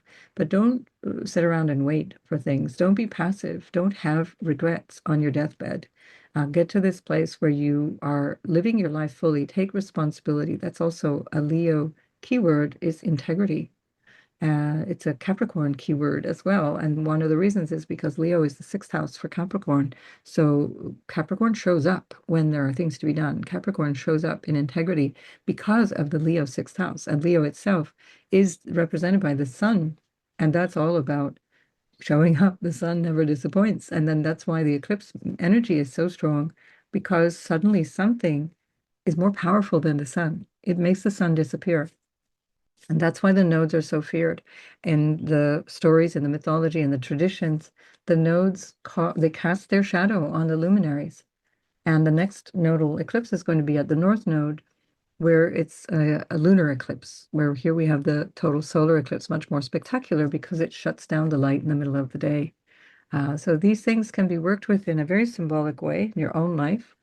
Remember, be the light, be that light. You just are that. You already are that. We are light beings.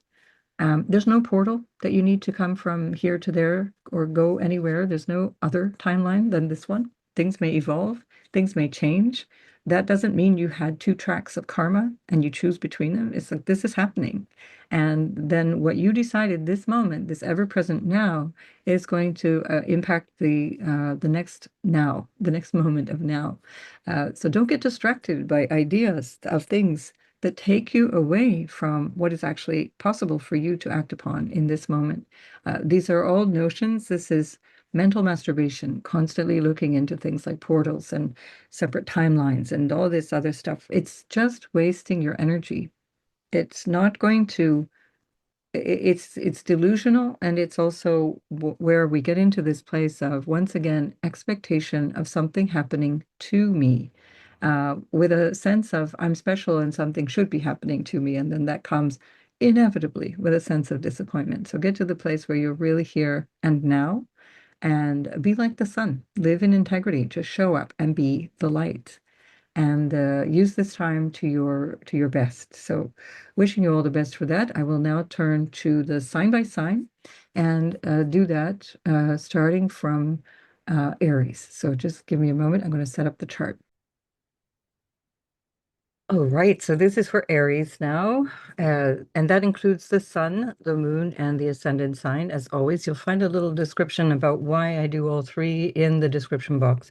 And yes, I think it's really helpful to do all three. This notion of looking only at the rising sign is a relatively recent development, and I'm not sure where it comes from.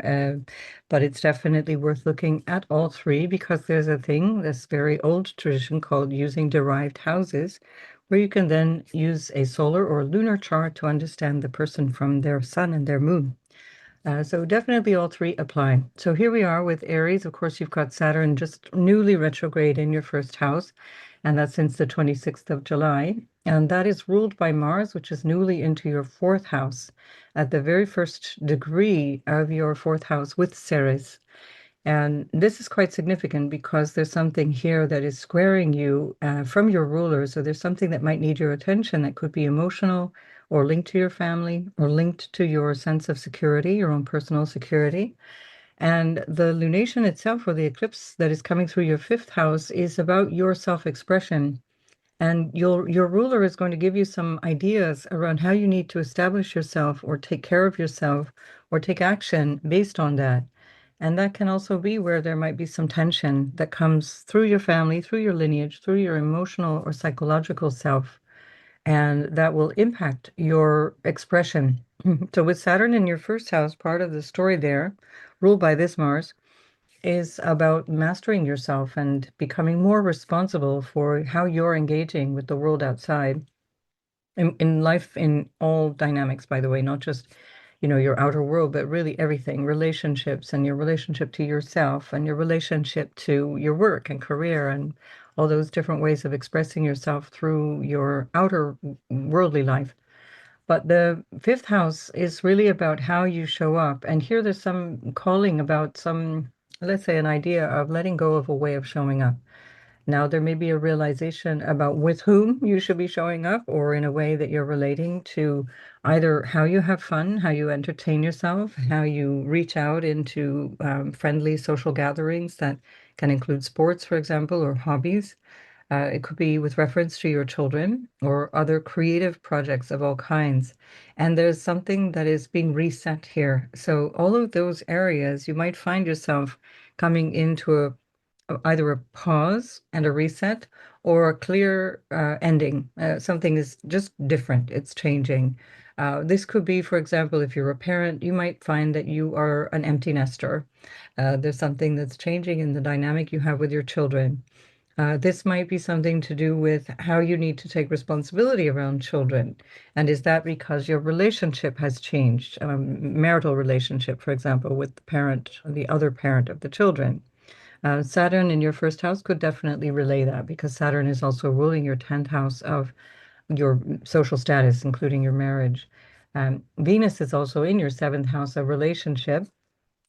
Up until this point, she's been squared, or rather squaring Mars, and they're moving out of the square now. But for much of the second half of, let's say, July, especially the last week of July, first week of August, there was quite a tight square between the two of them that could have created some tension around relational dynamics or even work obligations. And this might be part of what you're realizing is changing in your own expression, in your own self-expression. Whatever this is, the introduction is extremely important for you. So do listen to that because the sun, which is your exaltation ruler for Aries, is being eclipsed here. So there's an aspect of yourself, your identity, that is changing, not just because of this eclipse in the fifth house, but it's also about this Saturn that is now retrograde. This is the first fully retrograde cycle within your first house. So we had a little dip in the middle of 2025. And now this is the first time that Saturn stays in your first house. And I've done a whole separate video on that you can find on my channel. So have a think about that. How am I showing up? What am I done with? Would be a great question here with Saturn in the first house and then this eclipse in the fifth. Where am I done showing up for people, perhaps even children, or work, or a type of work? For example, especially if you're an entrepreneur, where do I need that to be different now? Um, this can also be about your self-expression in terms of love and how you have fun, how you enjoy your life, how you just create for the fun of it.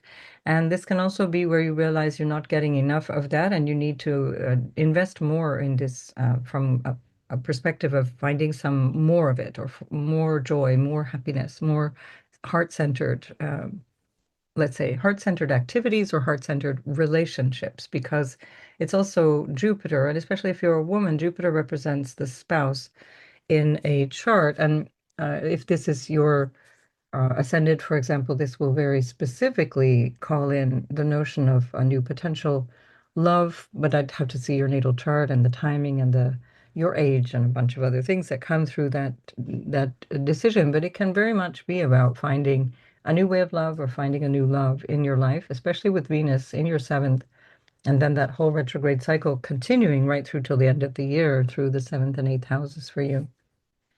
Um, And Mars will, of course, also be ruling that as Venus goes into your eighth house of intimacy and marriage, what you share with other people.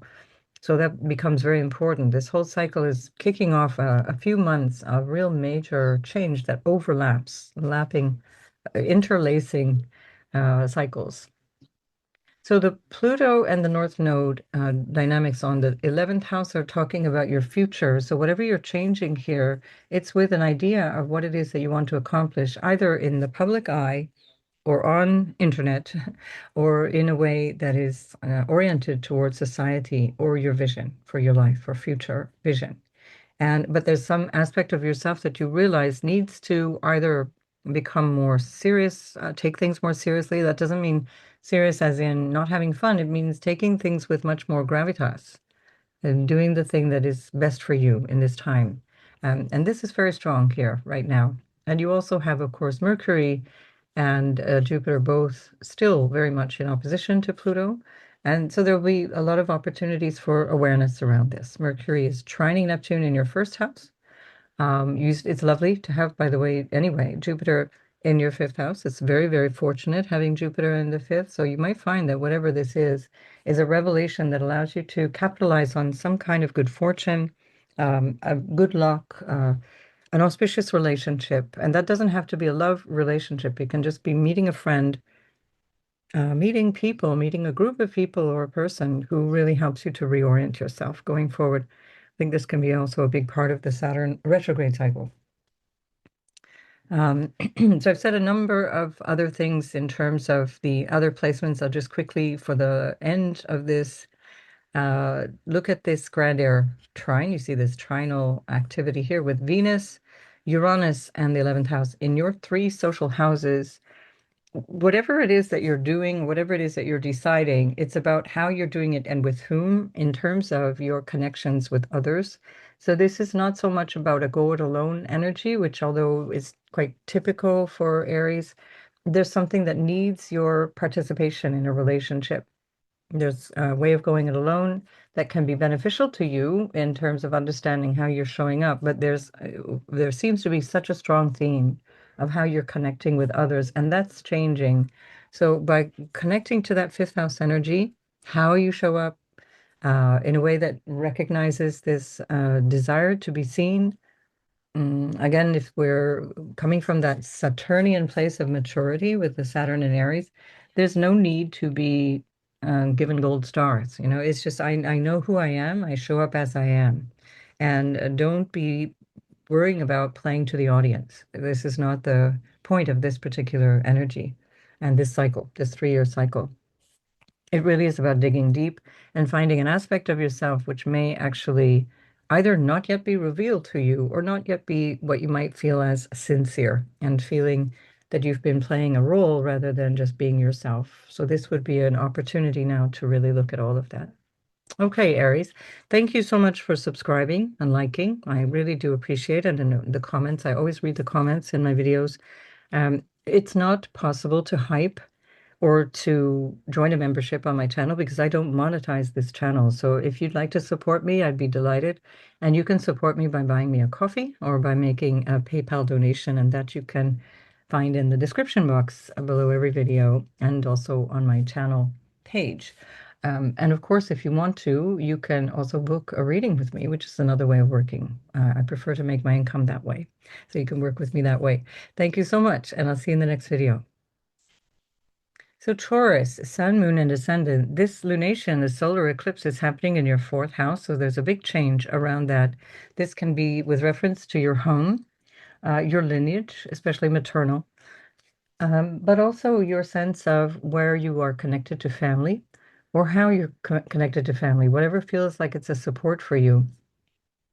You may be realizing some aspect of yourself that you at one point really wanted, or there's some aspect of how you related to your family or how you were connecting to your family that made sense and it no longer makes sense to you. Or there was an aspect of yourself which required quite a lot of stabilizing and a feeling of, how can I feel secure emotionally, psychologically, even physically, materially? And here you're letting go of something around that. There's something that you're releasing. This can have something to do with parents as well. One or another way of connecting or letting go of parental bonds.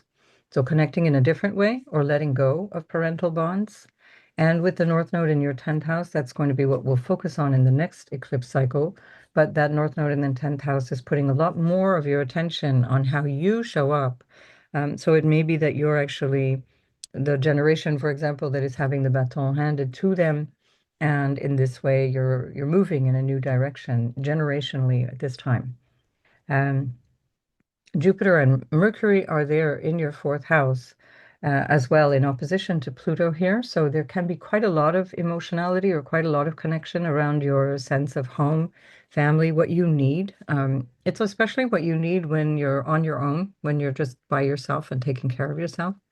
And then we also have your ruler, Venus, in her own other sign. The other sign of Venus's rulership is Libra, and that's in your sixth house.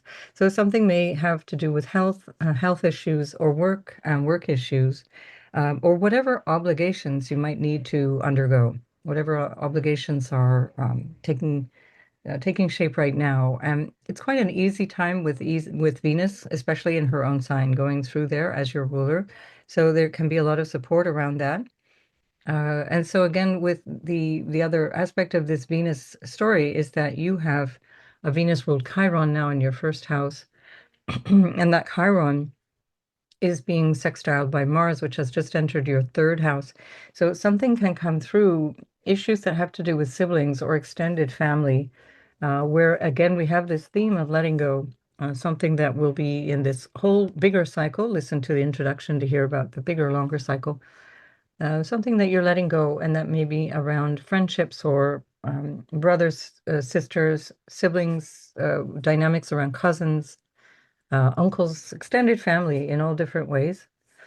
Um, but it's something where you're looking at yourself, your own worth, your own value that can be coming through all of that. So you're reassessing in some way your own worth through this particular moment.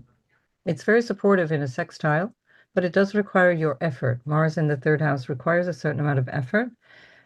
Just be aware that the fact that there's so much going on that is really focused on emotionality, especially with Mars also in Cancer in the third house, that can also represent a lot of emotional, maybe sarcastic speaking, or speaking off the cuff in a way that can be quite hurtful, or that is, kind of going a little bit oblique as opposed to being direct.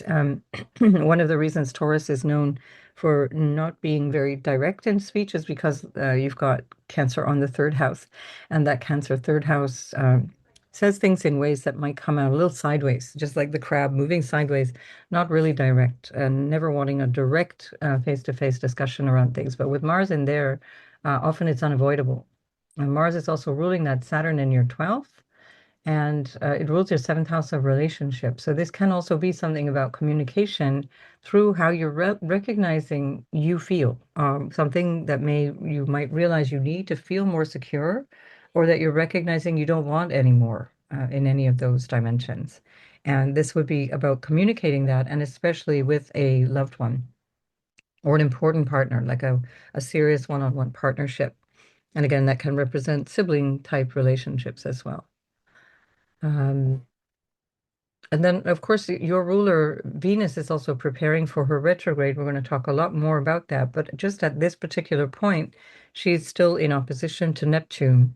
And so there you might be finding yourself recognizing ways of relating to people that have disappointed you, or realizations around either work colleagues or people that you are employing, people that you're engaging with in some way, in contractual ways or around employment, and you're feeling that down, or that you're disappointed even in yourself potentially in terms of how you have recognized that you may have let somebody down.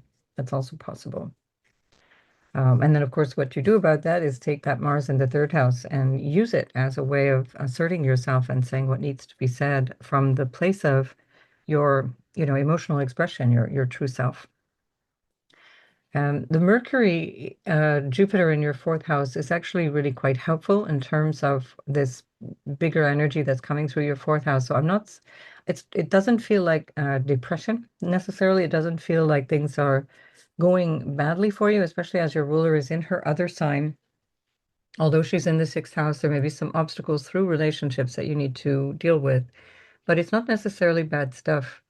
So I would take this as an opportunity, to look at things in the most sincere way possible and really look at, even if it's about literal objects, like what am I holding that I don't need to hold on to anymore in the fourth house sense, that can be around property, around the household, even around, again, emotional bonds. This is one of the reasons that we find Taurus is emotionally quite stubborn. It's not because Taurus is just randomly stubborn. It's because you've got fixed fire on the house of emotions, and it's hard to let go. But here, there's something asking you to let go. And especially as your Mars, the ruler of your seventh house of relationship, or the other, is there in your third house, this can be something that you feel ready to deal with, because the third house is also about choice, making choices, using willpower, and taking action based on all of those things. Right. So I think that's it for you there, Taurus. There's lots more. I will be back with other videos in the meantime to talk about all the other details, because there's layers and layers of things to talk about. I think it's difficult to cover everything in one video, so I will be back to talk about more, and I'll see you in the next video. Oh, and before I go, I want to thank you again for your likes and subscribes and for being here, for listening. And just know, because I see this comment quite often, it's not possible to hype my videos or to join a membership because I'm not monetized on YouTube. That's by choice. I choose not to take my money from Google Alphabet because they have quite a heavy baggage that I don't want to be involved with. So there are ways of supporting me, and that is through Buy Me a Coffee. You'll find the link in the description below my videos, usually pinned in the first comment as well. Or you can make a PayPal donation, and thanks so much to those who do that. Some people have a standing donation. I so appreciate that.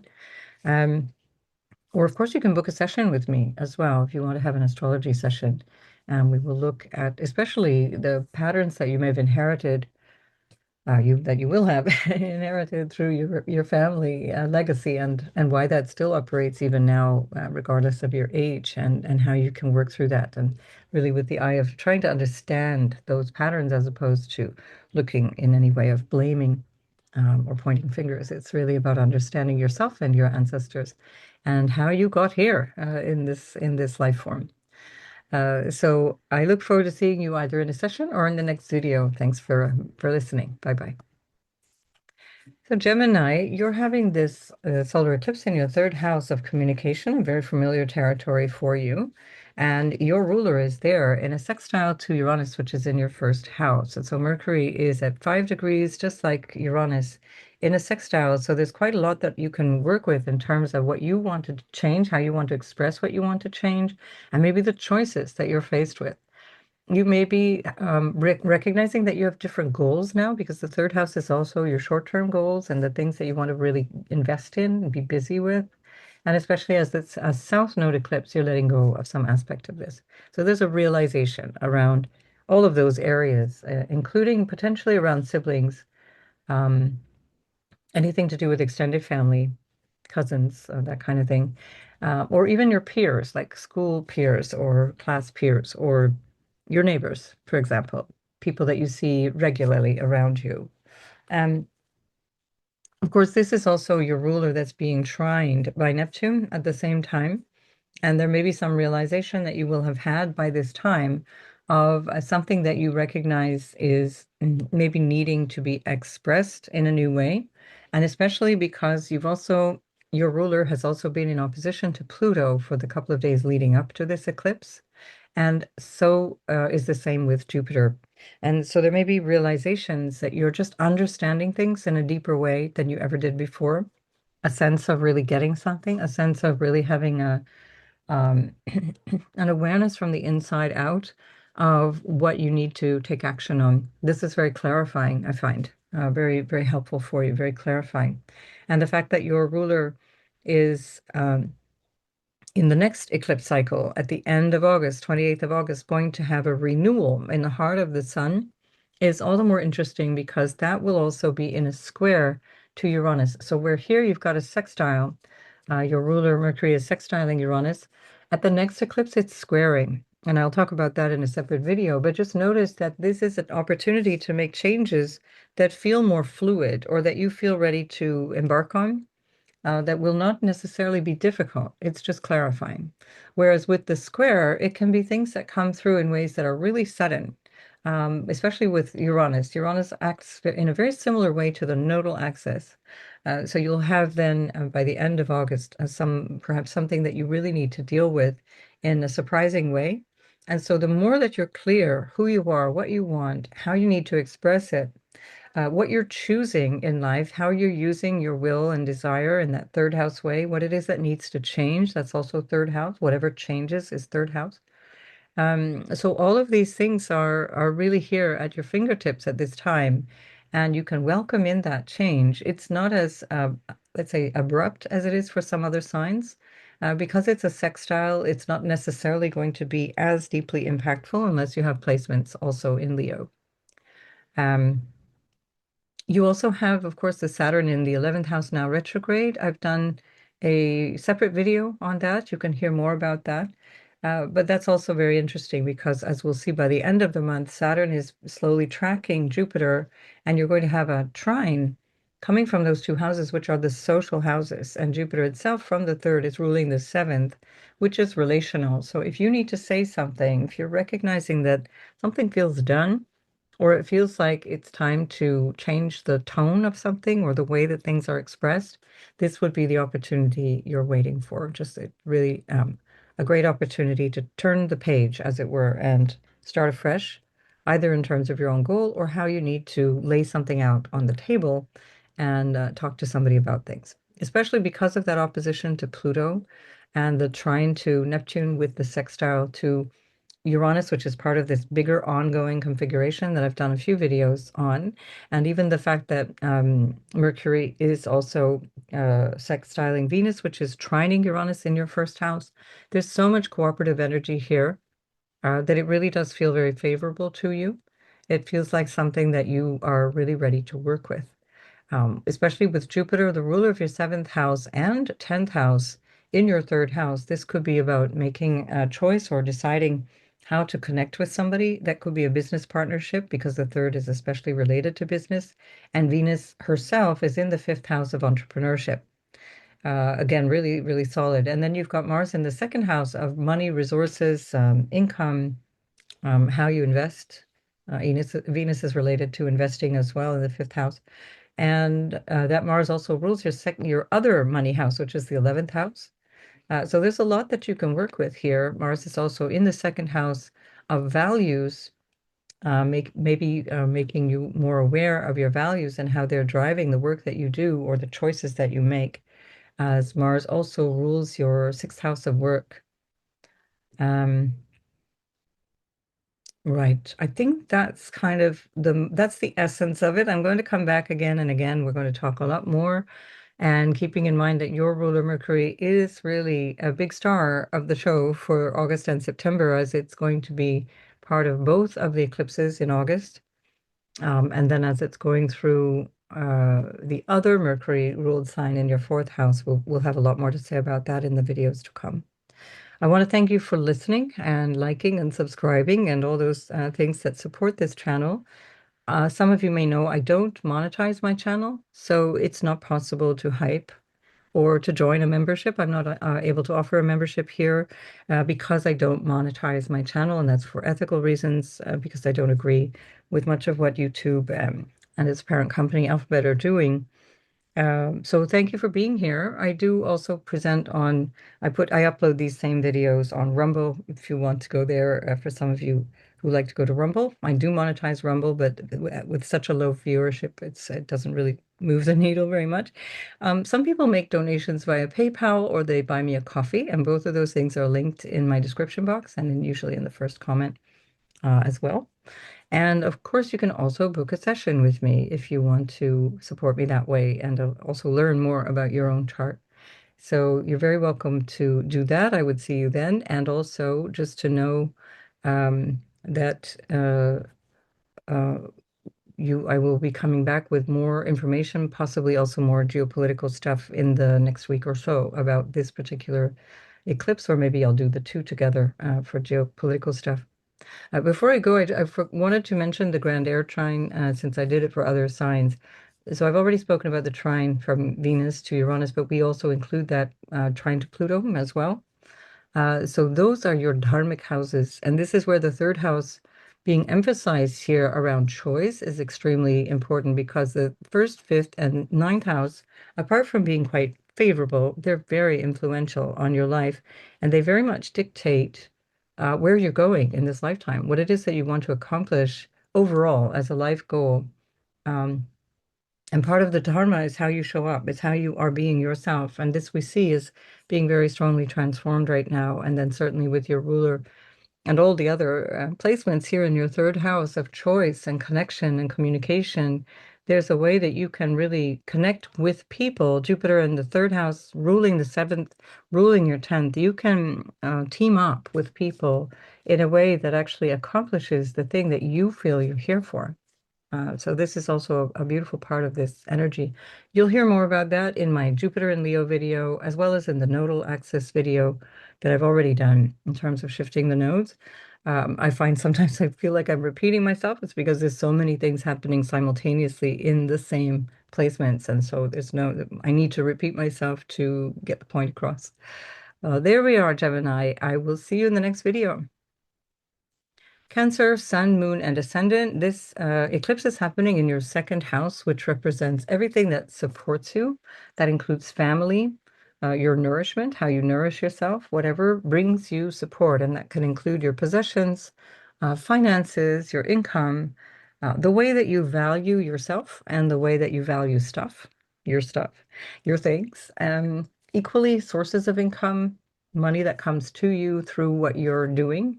And that's also money that's available in the bank, for example. So all of this is changing, and that doesn't mean that you're necessarily having a loss of money, especially because you've also got Mercury, which references money and is responsible for your third house of commerce and so on, as well as Jupiter, which references abundance. This can be more of an attitudinal change. So there's some aspect of something that you're letting go. The other aspect of the second house is family. Of course, family being something that supports you, ideally. In many cases, you will find when your family does not support you, you will find a lesser friendly planet or one that doesn't get support in the chart itself to describe how you're not getting support by the family. And what we find here is that there's something that you're letting go within the family. And myself, as a Cancer rising and moon, I've just lost my father, and this is part of that description. And again, not to say that you will lose a parent or any other family member. It's just my particular chart lines up with this very, very strongly. And that would have to be indicated in many ways in your own natal chart to be valid, but for some of you it will be. And so there is a letting go. There's a letting go of what feels like it's support for you, or a letting go of a feeling of what you may have had to support as well. So keep that in mind, because Jupiter, Mercury in the second house is also where you might find that you've been the one doing the supporting. And that can also come through, emotional support, psychological support, moral support, and so on. Now, Mars is newly into Cancer. So just on the 11th of August, Mars is moving into your first house and it conjoins immediately Ceres in the first house for Cancer rising, or in the solar house if it's your sun, and in the lunar house if it's your moon. And so that matters quite a lot because you're going to now have Mars there until about the end of September. And that's going to be something that can have you really feeling dynamic. It's the ruler of your fifth house of entrepreneurship, but also children and self-expression, creativity, moving out into the this aspects of the life and the world that make you happy, finding that happiness. Um, Mars rules your 10th house, also of career. And that also references your parents. So again, anyone in a similar situation to me, if there's a severing or a loss around that, it also makes sense in terms of that Mars in Cancer, which is about separation, letting go, not being easy to connect, or losing connection with something that may involve emotional pairing or emotional bonding in family, or having to take action based on something that's happening within the family, especially because of that Saturn in the 10th, saying you need to take responsibility in some way for that role of whatever feels like a social responsibility, perhaps even a marital responsibility, or marital status, because Saturn also rules your seventh house of your partner, whether that's a business partner or a marital partner, it's ruling that. And so for Cancer, Jupiter, which is in your second house, also rules your sixth house as well as your ninth house. And so there can also be something where you're recognizing a new form or new way of seeing how to earn money based on a thing that makes you feel vital, something that feels extremely important to you. The second house is about your values, and Jupiter there in the house of values is going to have you focused a lot on that in the year ahead. So your own self-worth, but also the way that you operate from values, and also the value that you ascribe to certain things, and that will then contribute to what you do through your work. And then again, the ninth house is about your sense of overall purpose, where the sixth house is your everyday showing up and taking care of obstacles and difficulties and work and, the schlepping and the day-to-day stuff. The ninth house is your vision for your life. Why am I alive? What's my overall purpose? It's the house of divination as well. And with Pluto in the eighth house and the North Node now there, for some of you, obviously somebody like myself, the earnings can come from divination or spiritual work or teaching work as well, that lines up with this placement of Jupiter in the second. That is different to what you've done before, because now we're moving into a different cycle. It doesn't mean that everything has to change, because this lunation cycle is part of a cycle that we've just concluded of the last 3 years. And this time, this particular cycle says, well, whatever the last 3 years was like for you, perhaps the pace was too strong, perhaps there was too much work, perhaps there wasn't enough work, perhaps the pricing was wrong, perhaps the product was wrong, whatever the thing was for you in terms of how you earned money, or the job itself was wrong, whatever that was, it's different now. That is going to it's going to reset in another 3-year cycle. So this would be a really good time to contemplate, what is my true worth? What do I value, and how do I earn based on my values? With that Pluto in opposition to Mercury as well, from the eighth house to the second, and that largely Pluto is still opposite Jupiter, there can be some really interesting revelations that come from money and resources that are coming from others. Um, Anything that is coming through, anything to do with insurance payouts, inheritance payouts, things that have to do with partner income. If you're sharing, if you're in a couple or you have partnership, business partnership, there may be some revelations around money that you receive through that because of that Pluto opposition here.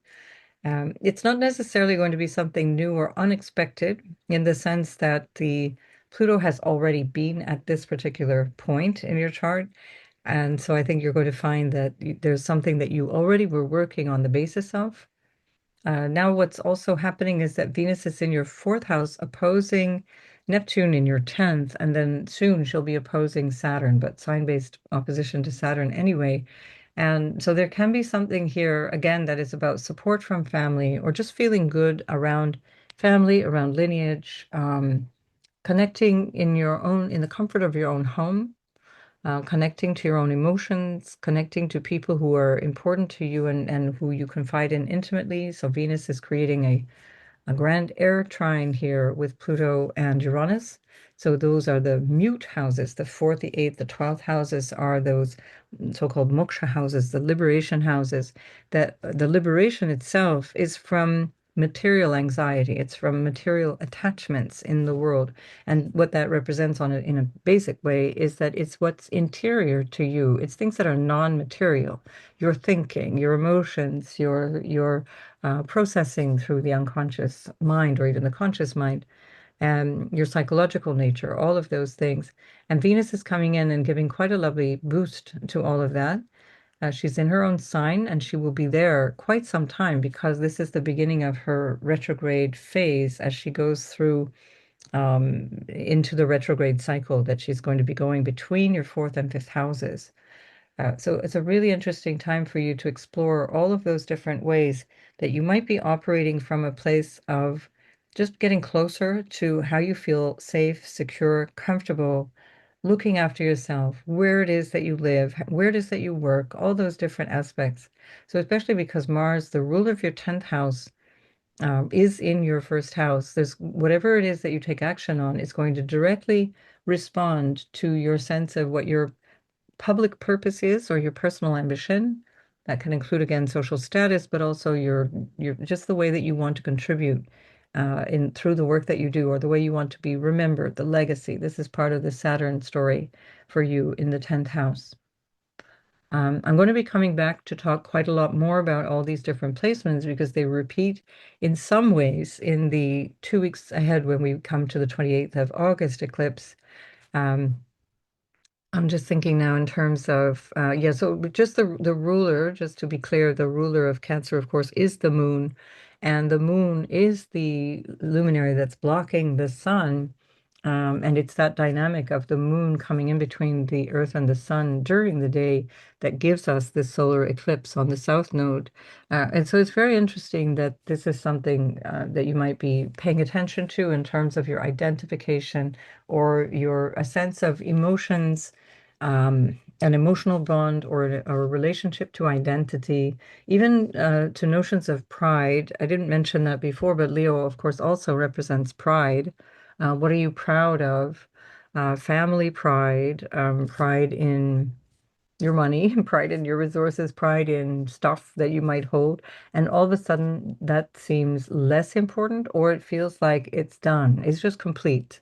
It doesn't have to be necessarily a bad thing. Again, if you listen to the introduction, you'll hear me talking about how that is actually a positive impact, can be a positive quality. I think that's it for you, Cancer. Oh, just again, one more thing about the Jupiter. Aside from ruling your sixth and ninth houses, and you've just had Jupiter for a year in your own house, Sun, Moon, and Ascendant, for Cancer, the Jupiter is your exaltation ruler. So very interesting for you that Jupiter is in your second house for such a long time. So from the 30th of June till pretty much the end of July 2027 and for a year, for the whole time, except for the June, or rather, except for the July period, Jupiter is with that south node. So you're really lucky in terms of the Jupiter being the exaltation ruler. You can really work with something based on the principles of non-attachment, recognizing where when you do things that are not about money, you actually find much more motivation. And again, I mentioned earlier, Jupiter is the ruler of your sixth house of work, the service, the way you serve, the way you help, as well as the ninth house of a higher purpose and your philosophy of life. And here, when it's in the second house, you can really look for, especially with Ketu, you can really look for ways of understanding that the abundance, which is Jupiter, is going to come, but it's not coming from focusing on the money. It's not coming from worrying about the nickels and dimes and the pounds and the euros and all of that stuff. It's coming from your devotion to what you do and doing it well. And that's where I think you'll get the most benefit out of this particular eclipse, but also the journey of Jupiter with South Node. I'll come back and talk again and again about that because it's a long journey that we're all on together. All right, Cancer, thank you so much for subscribing to my channel, for those who do, and liking the video if you did enjoy it. Also, your comments, I read all of them. I try as much as possible to answer quickly and respond if you have any questions. I don't answer personal questions about your chart because I can't see your chart, but I am very happy to answer general questions. Um, and also, just so you know, it's not possible to hype my channel because I don't monetize, and that's a function of monetization because it makes money not only for the uploader but for Google as well.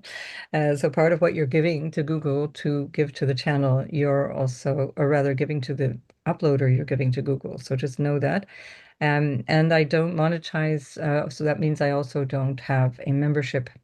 I will, as soon as I can, as soon as my life calms down, I will be starting some kind of Patreon, which I have been planning for a long time. And in the meantime, if you want to support me, you can get a reading with me, book a session via my website, always linked below my videos, as well as usually pinned in the first comment and in my channel information. Or you can make a donation via PayPal or buy me a coffee. And some of you even do that on a monthly basis, and I'm so grateful because it's just a really lovely show of support. And I'm very happy to be here so that I can let people know that I'm here. But it's not where I earn my income. I earn my income through the work that I actually do outside of this. So thanks for being here as ever, and I will come back with more about this and the other eclipse coming up very soon. Okay, bye for now. For Leo, this, of course, is your big moment. There's so much Leo going on. It's a big time to be a Leo right now. And one of the things I want to emphasize here for you, Leo, is what I had said in the introduction, which is that notion of being the light, just be the light. It's very difficult for many Leos because often what has happened is your light is dimmed. And one of your lessons as Leo, Sun, Moon, or Ascendant is to learn how to trust that you are good enough, that you are worthy, without having to perform, without having to do a song and dance, without having to compete with other potentially sort of male solar figures like your father or people like that. And this is a big life lesson for Leo.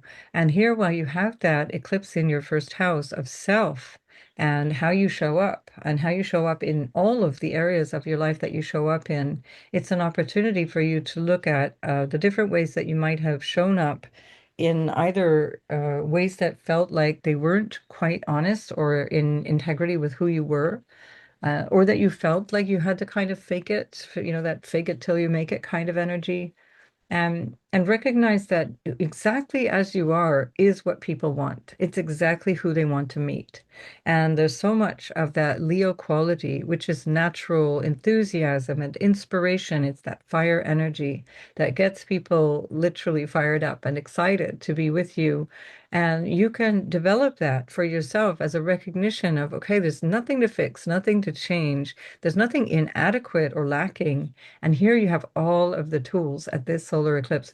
So for me, this South Node represents a way of being, a way of showing up that's going to alter the way that you are with other people.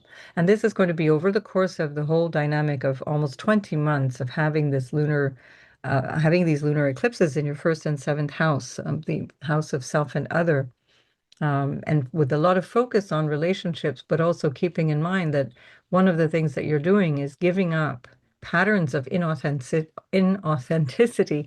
I did speak quite a lot about that when I spoke about the nodes changing and also about Jupiter and Leo in those videos. You can go back and look for those. But here you really have this big moment to test the waters, as it were. Um, so do look out for different ways of showing up in a way that feels much more genuine, true to yourself, and maybe also with a sense of being more creative, because Jupiter, which is ruling your house of expression and creativity, that fifth house, is in your first house. At the time of this eclipse, it's still in opposition to Pluto in the house of the other, and Mercury itself is also in opposition to Pluto at the same time.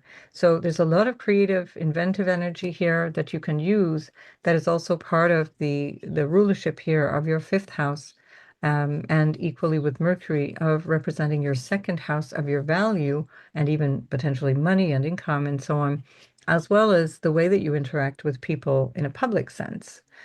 Equally, at the same time as this eclipse is happening, you've got Venus in an air trine from your third house to Pluto in your seventh to Uranus in your 11th. These are the social houses. These are houses of connection with other people, whether it be siblings or friends or lovers or relationships of all kinds through business, including clients and business partnerships and so on.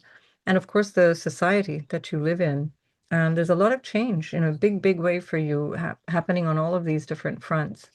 And one of those big lessons for Leo is to overcome a feeling of pride or ego that can get in the way of doing what you want to do, how you want to accomplish something. You can see these really powerful Leo types, people who have a very immature relationship to themselves and have had not had a quite damaging relationship to their father, for example.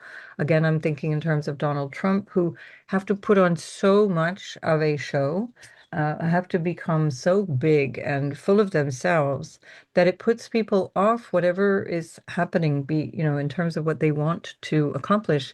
And the alternative, so that's one way of expressing ego, but the equally egoic expression is to diminish yourself and to hide in the corner like a little mouse. And this is the important thing to understand. Both of those spectrums are ego. And when pride comes in the way, and there's a feeling of I can't say what I need to say, or I'm ashamed, and the shame is another big story for Leo in a general sense. Um, we There's something here that blocks you, and now what you can do is really own it and really say, "Oh, wait, I see who I am. I see there's nothing to be ashamed of. I see that there's a way of being that can just be me, being, happy, easy, in the flow, inspiring others without needing to dominate, not overwhelming by my presence, but embellishing by my presence, making things better by just showing up, just like everybody loves to see the sun. And so for a Leo who's awkward about showing up, it's awkward. It's like when the sun is either too hot or it's not there, or it doesn't feel nice, it doesn't feel comfortable. Think of the sun on a beautiful blue sky day where the sun is there and everybody's in a good mood and happy and uplifted, and yet that sun is not overwhelming. So this is where you can look at that south node and say, well, this is a great opportunity to turn the dial in one or another direction. Um, Now, Saturn is in your ninth house. Sorry about that. I have this mold allergy that seems to plague me, and every now and then makes me cough, especially if I'm breathing and talking too much. Um, which is basically what I do all day long. Anyway, so Saturn is in your house of your vision for your life, and that's trinal to you. There will be a couple of times when Saturn is trining Jupiter between now and next spring or next or middle of next year. So very favorable times for you, especially as Jupiter is also ruling the fifth house. These are what we call dharmic houses, the houses of your vision and purpose for your life. Why are you here? Why do you get out of bed? What makes you tick? What brings you inspiration? So Saturn is going to be very clarifying for that. And then there's a lot of energy and enthusiasm for focusing in on that. And there may be a goal or something that you did over the last 3 years that just feels like you're done now, or there's a way that you've presented yourself or allowed yourself to be showing up or treated by another person in relationship where you say, enough is enough. We're not doing that anymore. And I'm showing up differently now. This is especially strong because of that Pluto here in the seventh house, and that's one of the significators of that. But it does look very favorable. It looks like something that can be extremely affirming for you as well. If this is about work, again, there's maybe a decision that you want to take around work or a way of harmonizing your work with somebody else or contractual engagement with somebody else. And that's especially true because Venus, which is in her sign, newly in Libra since the 6th of August. She is ruling your 10th house, and that's going to be another story I'll come back to do a separate video of that Venus retrograding between your third and fourth house. So the way you connect with people, the way you need to say things, um, the way you bond and harmonize with siblings or with friends, all of it really favorable right now because Venus is going to ease that way, ease the connection that you have socially with other people. One of the downsides of that Venus in the third is that you may, and this would be an important thing to recognize in terms of that South Node dynamic in your first house, you may find that you struggle to land on a choice. You may find that you're trying to accommodate and flatter and care for other people and their sensitivities to such a degree that you're not ready to firmly make a decision.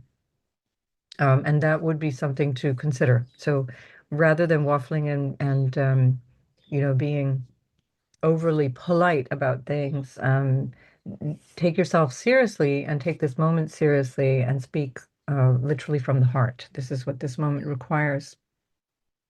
Mars, to finish off, is in your 12th house, and this is the house of what is happening internally. It's a very unconscious part of the chart. Mars rules your fourth house in that other way, the unconscious mind, or the emotional nature and the way you feel about things. So there may be some disruption. There may be some realization around things that you're doing or how you're doing them that are being brought to your attention or that you're realizing are not helpful to the situation. And that goes hand in hand to what I was saying in terms of the South Node again at this eclipse, being in your first house. Mars also rules your ninth house of your vision. That's the father as well. The ninth house, father, teacher figures, father figures. Um, your philosophy of life. So this could even be about deciding based on spirit, based on what you feel you connect with in a philosophical way, or in a way that feels really personal to you, viscerally connecting with something that needs your attention, needs your action, and that you want to take care of. If you're traveling, this can be where you're putting a lot of energy and time and effort into traveling. Um, there's no indication just in these general transits that you shouldn't travel. I would never say that except if I'm seeing that in your natal chart as a reflection of these transits. There is something to be said here of the Ceres and Mars, which also represents, they're both in the house of loss. This is the 12th house of letting go and loss. And so there may be something that you're feeling is, again, maybe a recognition of something that you needed or you wanted to be nourished by, or that you require more attention to for nourishment, for care, for a feeling of security, again, because that Mars rules your fourth, but also Ceres represents that. Is this with reference to family lineage, ancestors, uh, what you might call faraway places, but could also be home or homeland? So there may be something here, and maybe that's the reason for traveling. Um, are you are you needing to reconnect with somebody, or is there a loss of connection with people in your family? Any of those things are possible as well. Hmm.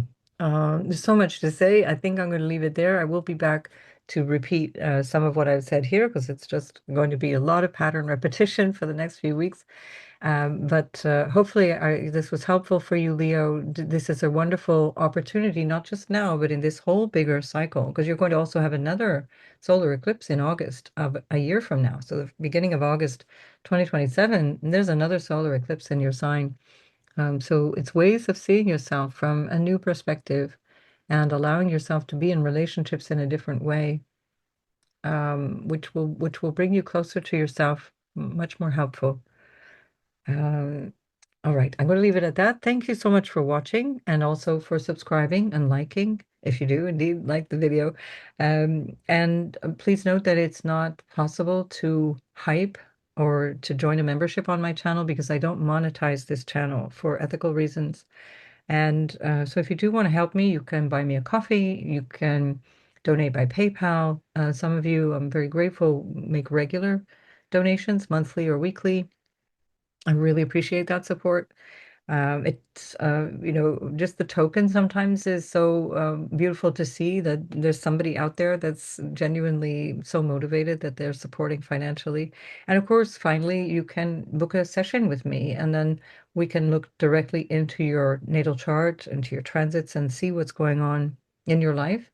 And of course, that for me is my bread and butter. That's how I make most of my living, and that's my preferred way to earn my income. So lots of love to Leo. Have a fabulous time with these eclipses, as they're going to be really memorable, I think, in many, many ways. So we'll come back and talk more about that in the weeks ahead. Bye for now. Virgo, Sun, Moon, and Ascendant, this eclipse is in your 12th house of what is hidden from you or hidden from others, hidden from sight, what is internalized, what can be psychologically internalized, and things that are in your unconscious awareness, or you're not aware.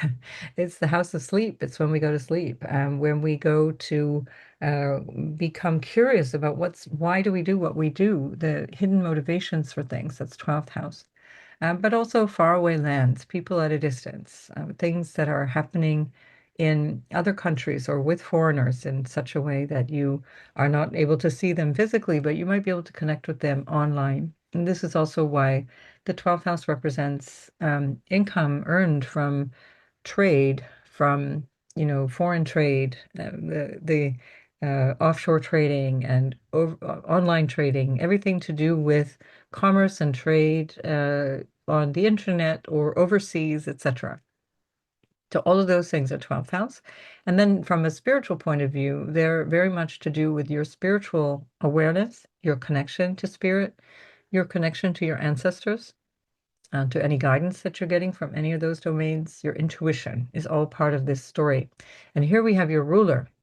And your ruler is in opposition to Pluto, and you may have some real awareness, some real intuition about aspects of yourself that you either were aware of but didn't yet know what to do about that, or that you weren't really fully aware of, but recognize it's having an impact on your work.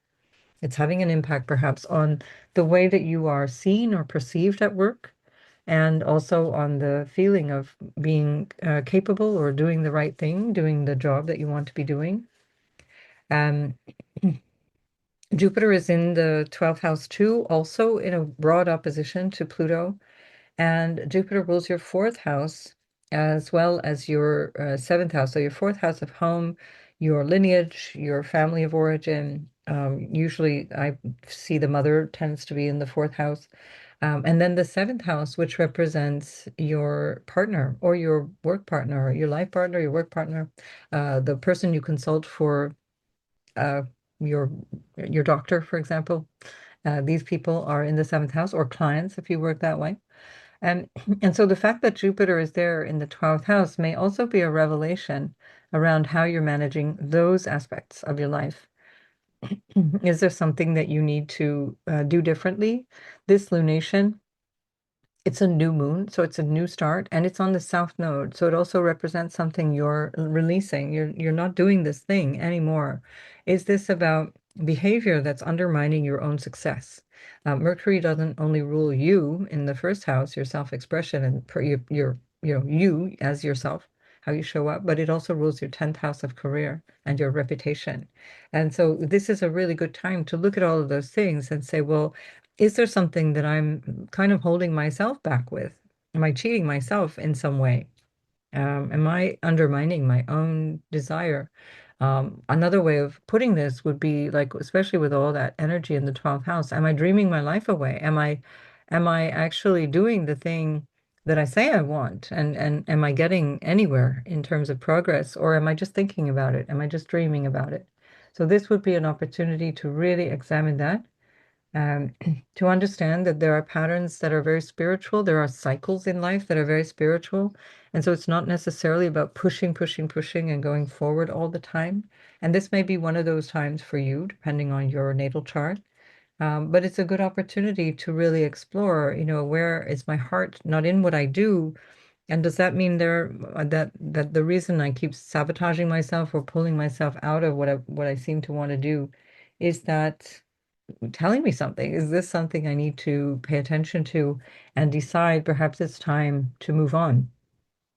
from a job, from a relationship, from an attitude, or from a habit, because the 12th house represents yourself undoing the things that you might be doing habitually or unconsciously, compulsively, that are also undermining your overall health, which is sixth house where we find Pluto.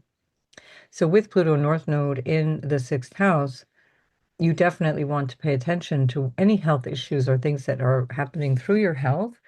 And that's not to disrupt you or disturb your sense of well-being. It's just to say that would be important to pay attention to.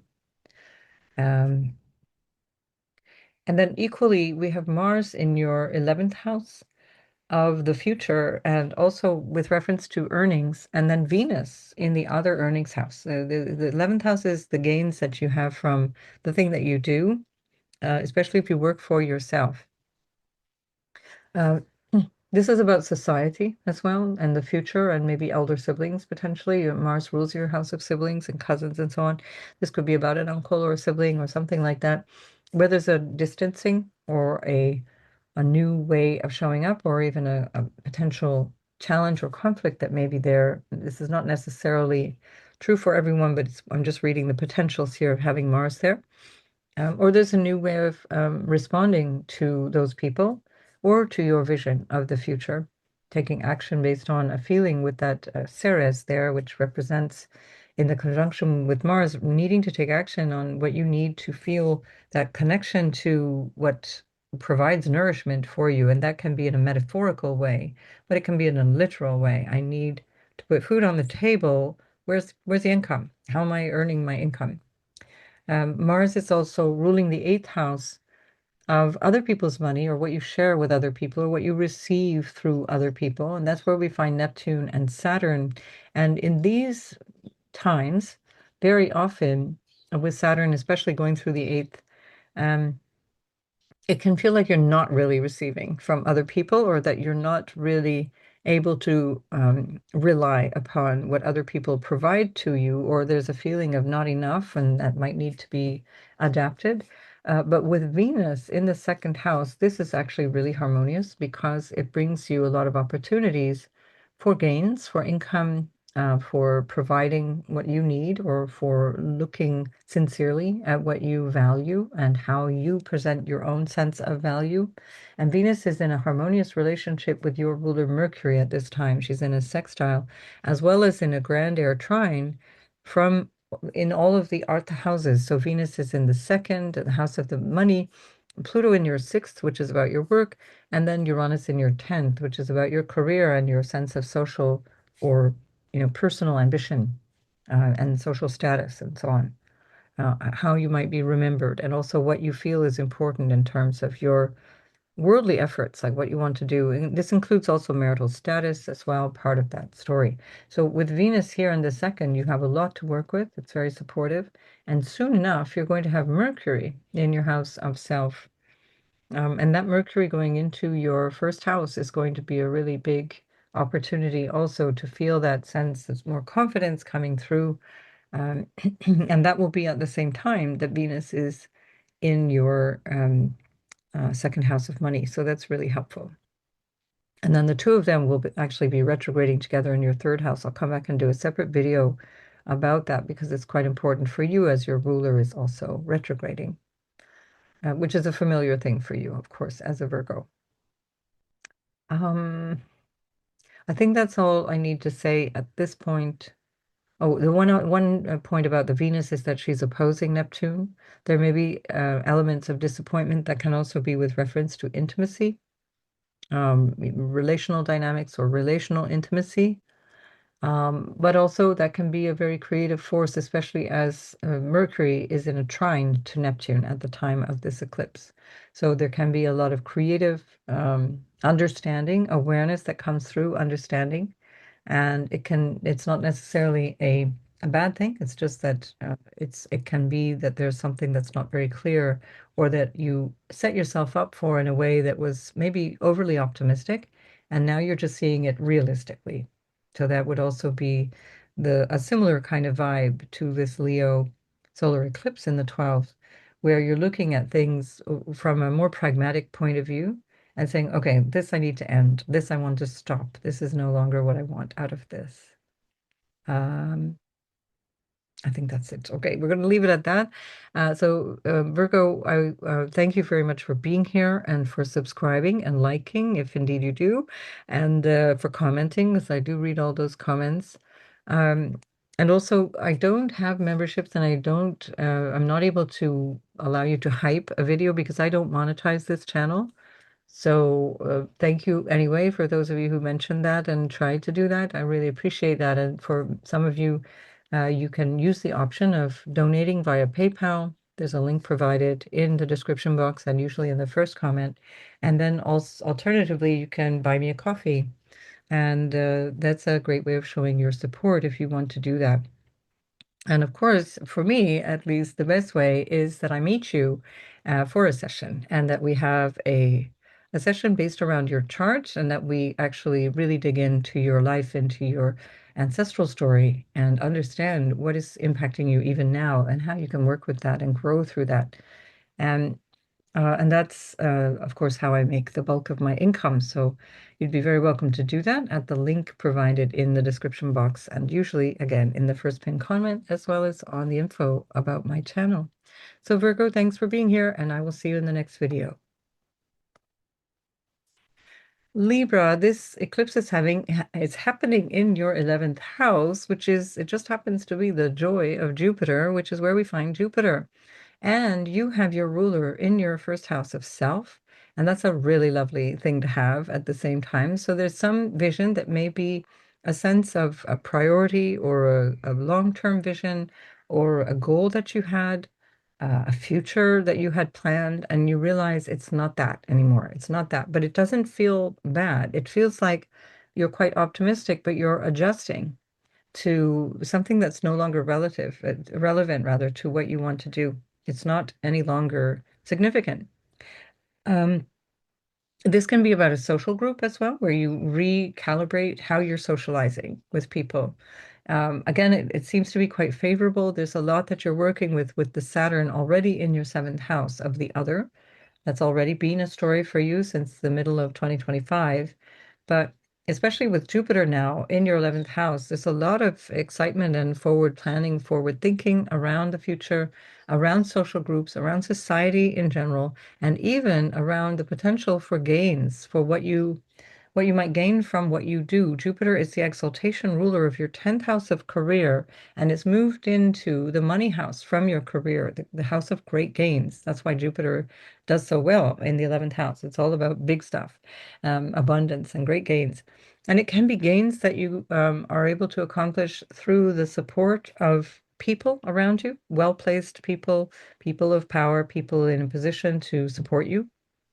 And it can also be gains from just what you're doing in the work that you're doing, that you're contributing to something in a way that matters. And you're seeing the results of that.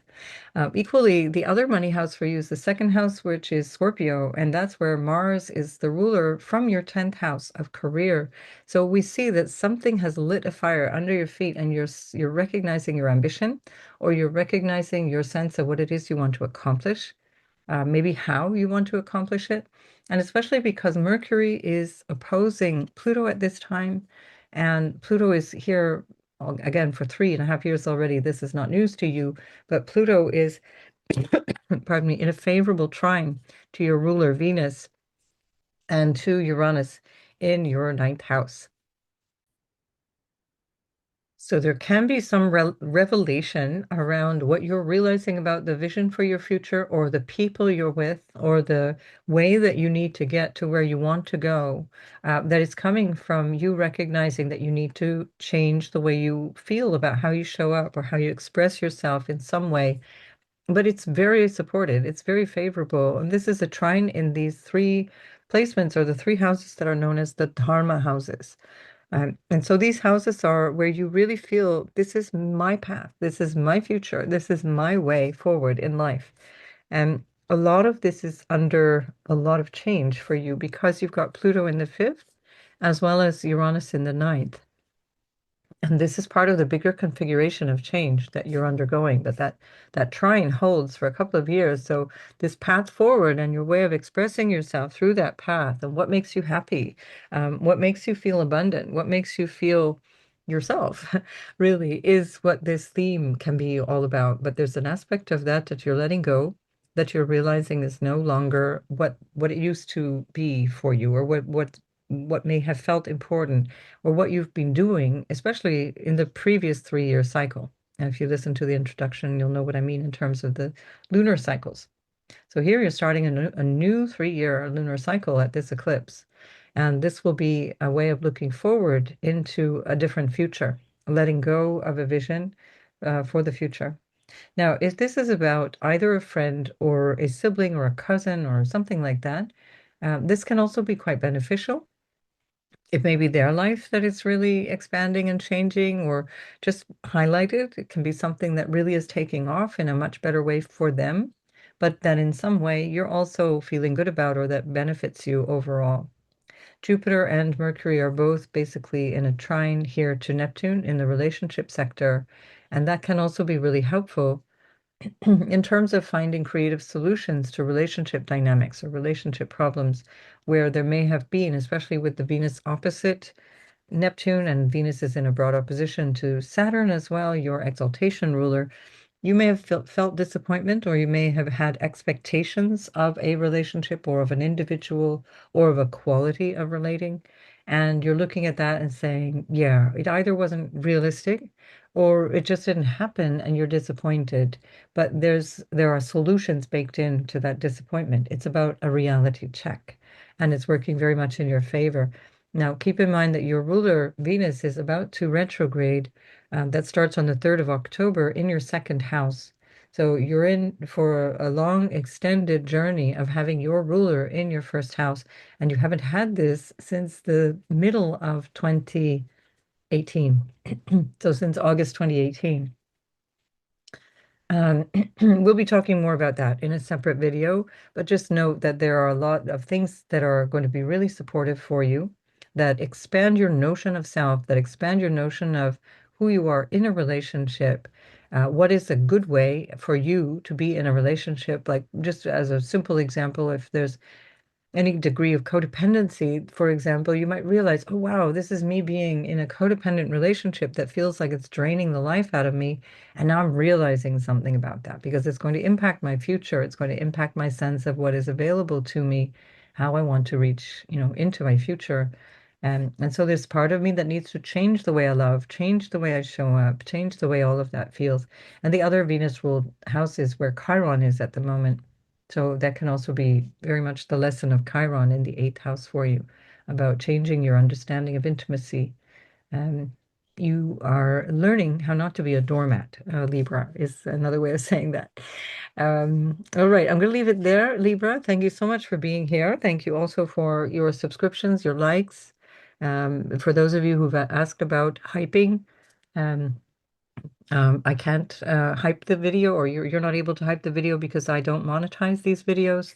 That's also why there's no membership on this channel, and that's for ethical reasons. So I'm quite happy to be that way, except that it makes it difficult for people to support me. There's an extra step involved, and I'm so grateful for those who do that. And you can donate by, for example, PayPal at the link in the description or in the first pinned comment.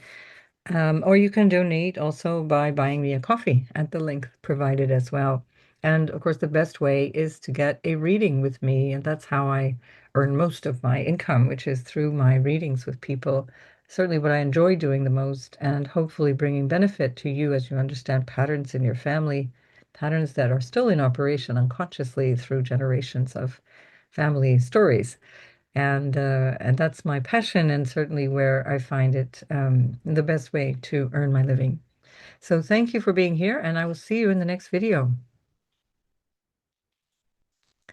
Scorpio, Sun, Moon, and Ascendant. This is a very important eclipse in your 10th house at the top of your chart. And this is, of course, where the cycle is going to be for the next 20 months.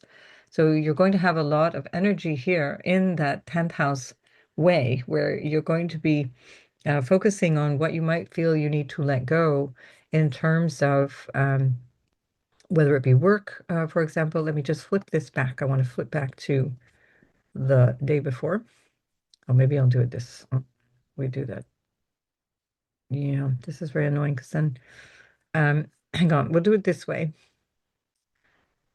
Just so you know, so everybody knows what I'm looking at. I'm just going to give that the Leo solar eclipse title so that people are not confused by what we're doing here. I just don't want to lose that eclipse lunation. Okay, so we're keeping in mind the eclipse is at 20 degrees. So here for you, it's in your first 10th house rather. And that's significant because it's how you show up out in the world. It's your vision for your life. It's your sense of what you do out in the world. And that doesn't require you to be employed. It just simply is how you are in the eyes of the world outside, in the eyes of community, or in the eyes of how your reputation stands with other people, and including just within the context of your family. And this is about parenting as well. The 10th house is the house of parenting. That can include your own parents, and it can include you as a parent. Either way, Jupiter rules your fifth house of children and is in the 10th house. So there may be something there that also does connect these things that has to do with pregnancy or children, that has to do also potentially with your creative input in your career. And of course, this is also an opportunity for you to recognize when your career feels over. This is especially true on a South Node eclipse, where it's kind of like, I've done this thing already. I'm done with it. I don't want any more of this. And this could be a time where you realize I need to put more attention on me. And this is where the North Node has been coming in. I've done that video about the nodal axis shifting, and you'll see a lot more information about that there. And I'll keep talking about this as we go. But keeping in mind also that notion of the South Node in the 10th house is really about expressing this feeling of it's time now to let go of whatever that represented. Is it a relationship? Is it a partnership of some kind that was a business partnership? Was it a career ambition? Was it a personal ambition or a social ambition? And you're realizing now it's like, what was that all about? Why did I care about that? I don't care any longer. Your ruler Mars is trinal to you now from the ninth house, a very favorable place. It's in the sign of its fall, so that means that Mars can be very emotional here. This can be with reference to fathers, father figures, especially again keeping in mind that the sun does represent that too, and it's in the 10th house of parenting, where the nodes are also influencing your relationship potentially to parents. So there could be something that changes the way you relate to father figures or teacher figures or bosses and people like that. It could be about how you want to express your ambition or need to learn something to accomplish an ambition. You have Saturn in your sixth house of work, the job that you do, and the way that you have to do the heavy lifting around all of that. It's trinal to this 10th house, but it's also the ruler of your third house of choice and the communication that you have around things, the way you're using your willpower.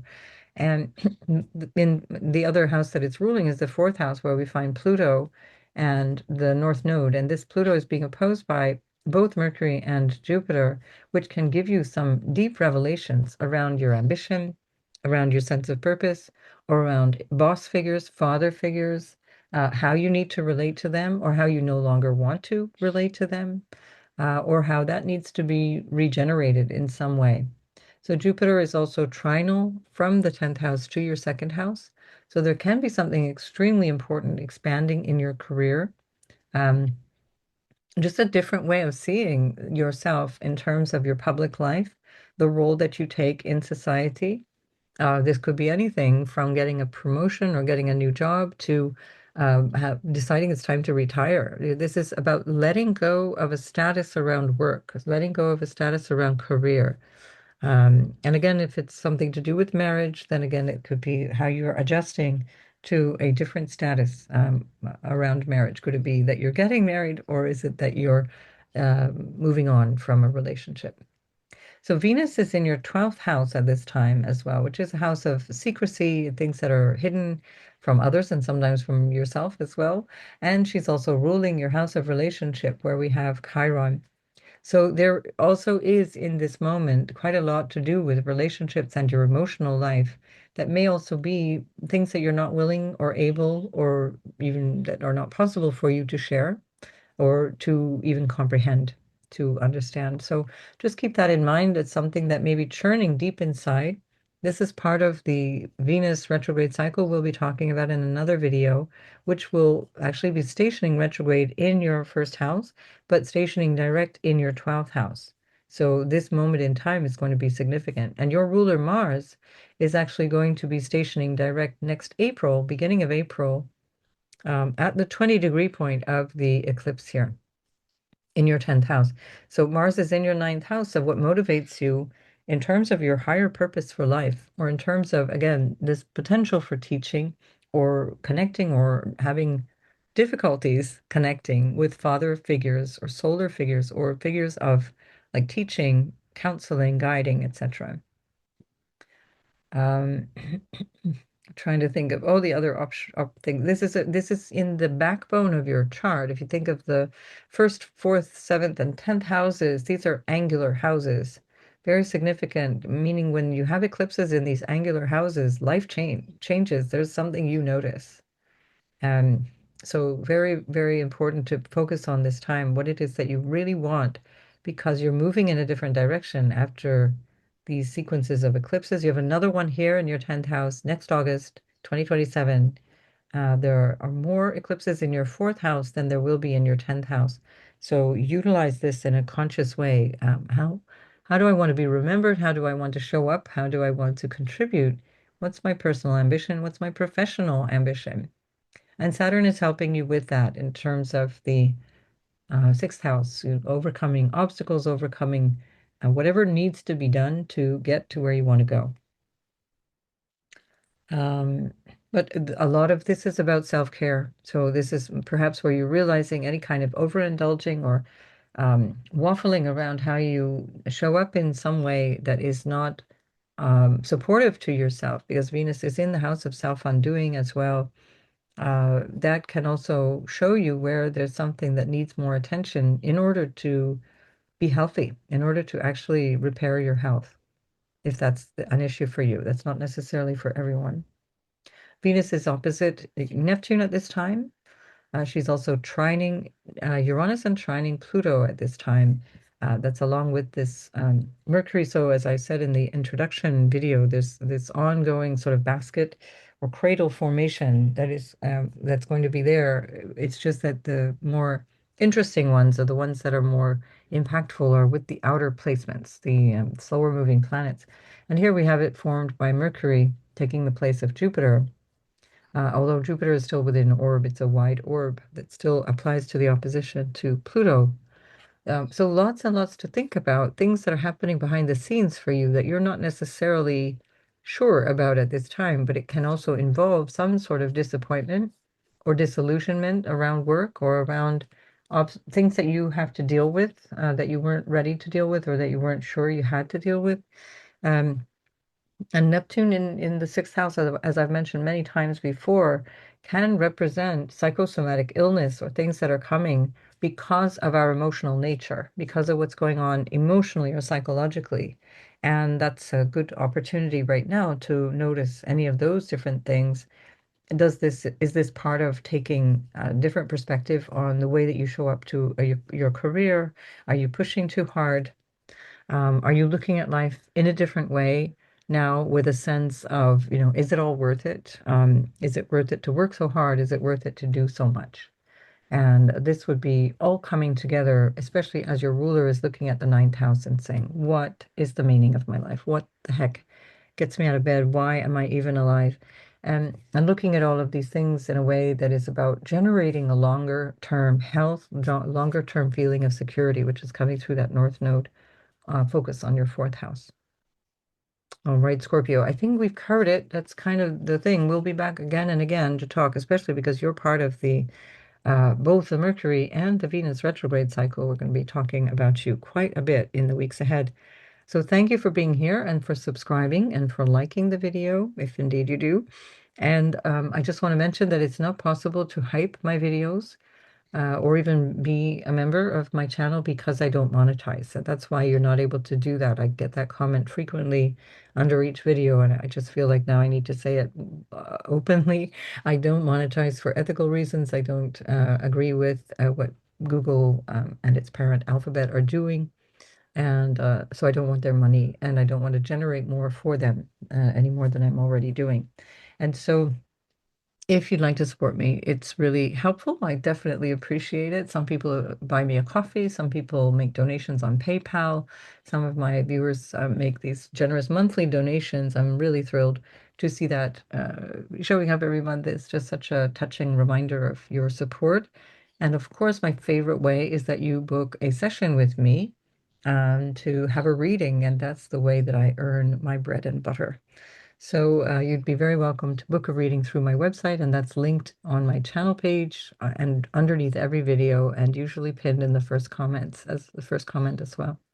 So good luck with this, Scorpio, and I'll see you in the next video. Sagittarius, this is a lovely eclipse energy for you happening in your ninth house where your ruler is there.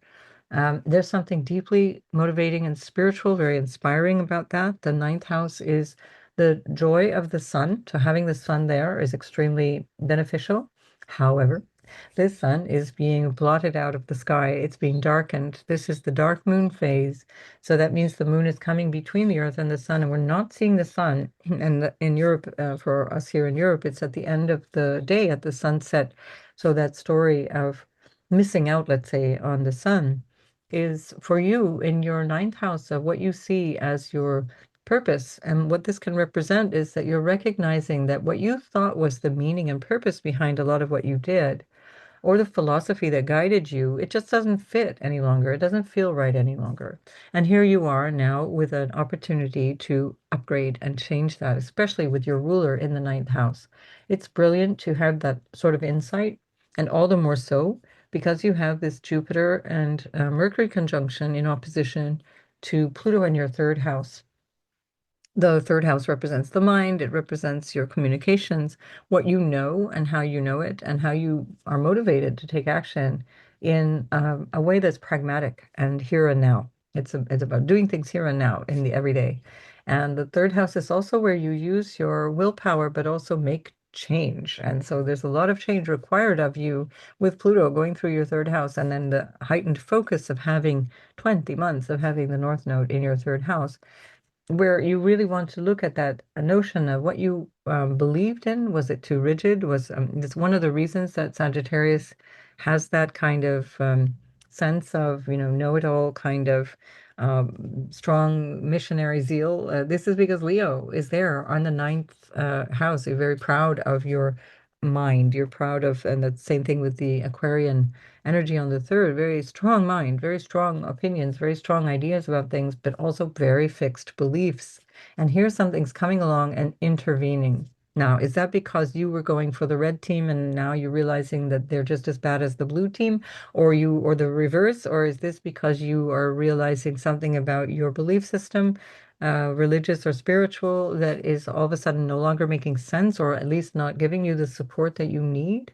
To get you through your day-to-day life. And so whatever this is, it's changing. The ninth house represents fathers and father figures, guides like counselors and astrologers and people like that. And that's also very important right here in terms of the eclipse, because you may find that those figures move away, disappear, are eliminated, or simply are no longer present in your life in the same way, either by degree and therefore just less present, or they're actually gone, or you move away from them and you're like, I'm just done. Don't need this teaching anymore. I don't need that guidance anymore. I don't need that connection, or the way that I'm connecting is inappropriate and I won't do that anymore.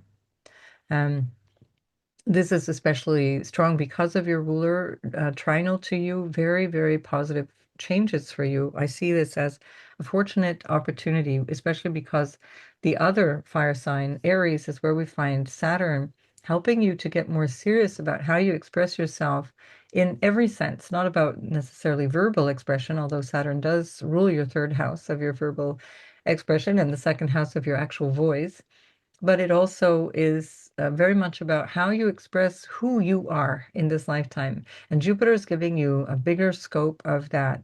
And so part of this dynamic could be that either religion or your political beliefs or your family or your father figures held you back from a feeling of being able to be who you are.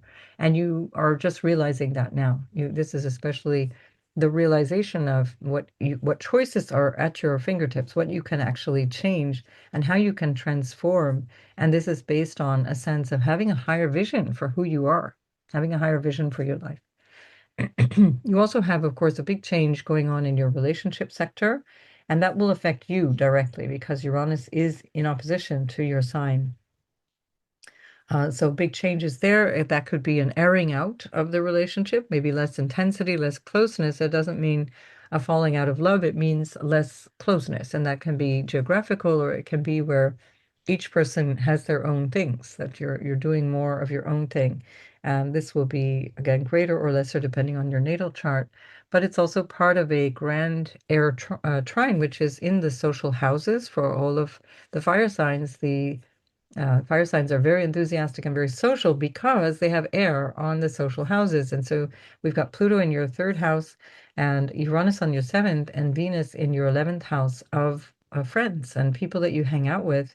And this is all very favorable. And Venus in the 11th can be wonderful for making new friends, hanging out with people that you enjoy, doing things that you enjoy, but also creating a vision for how you want to participate in society, in your future, just in a general sense, how you want to reach out into life. This could also include with your audience, because Venus is also in the house of the audience, while Pluto is in the third house of communication. And you might come across in a much more empowered way.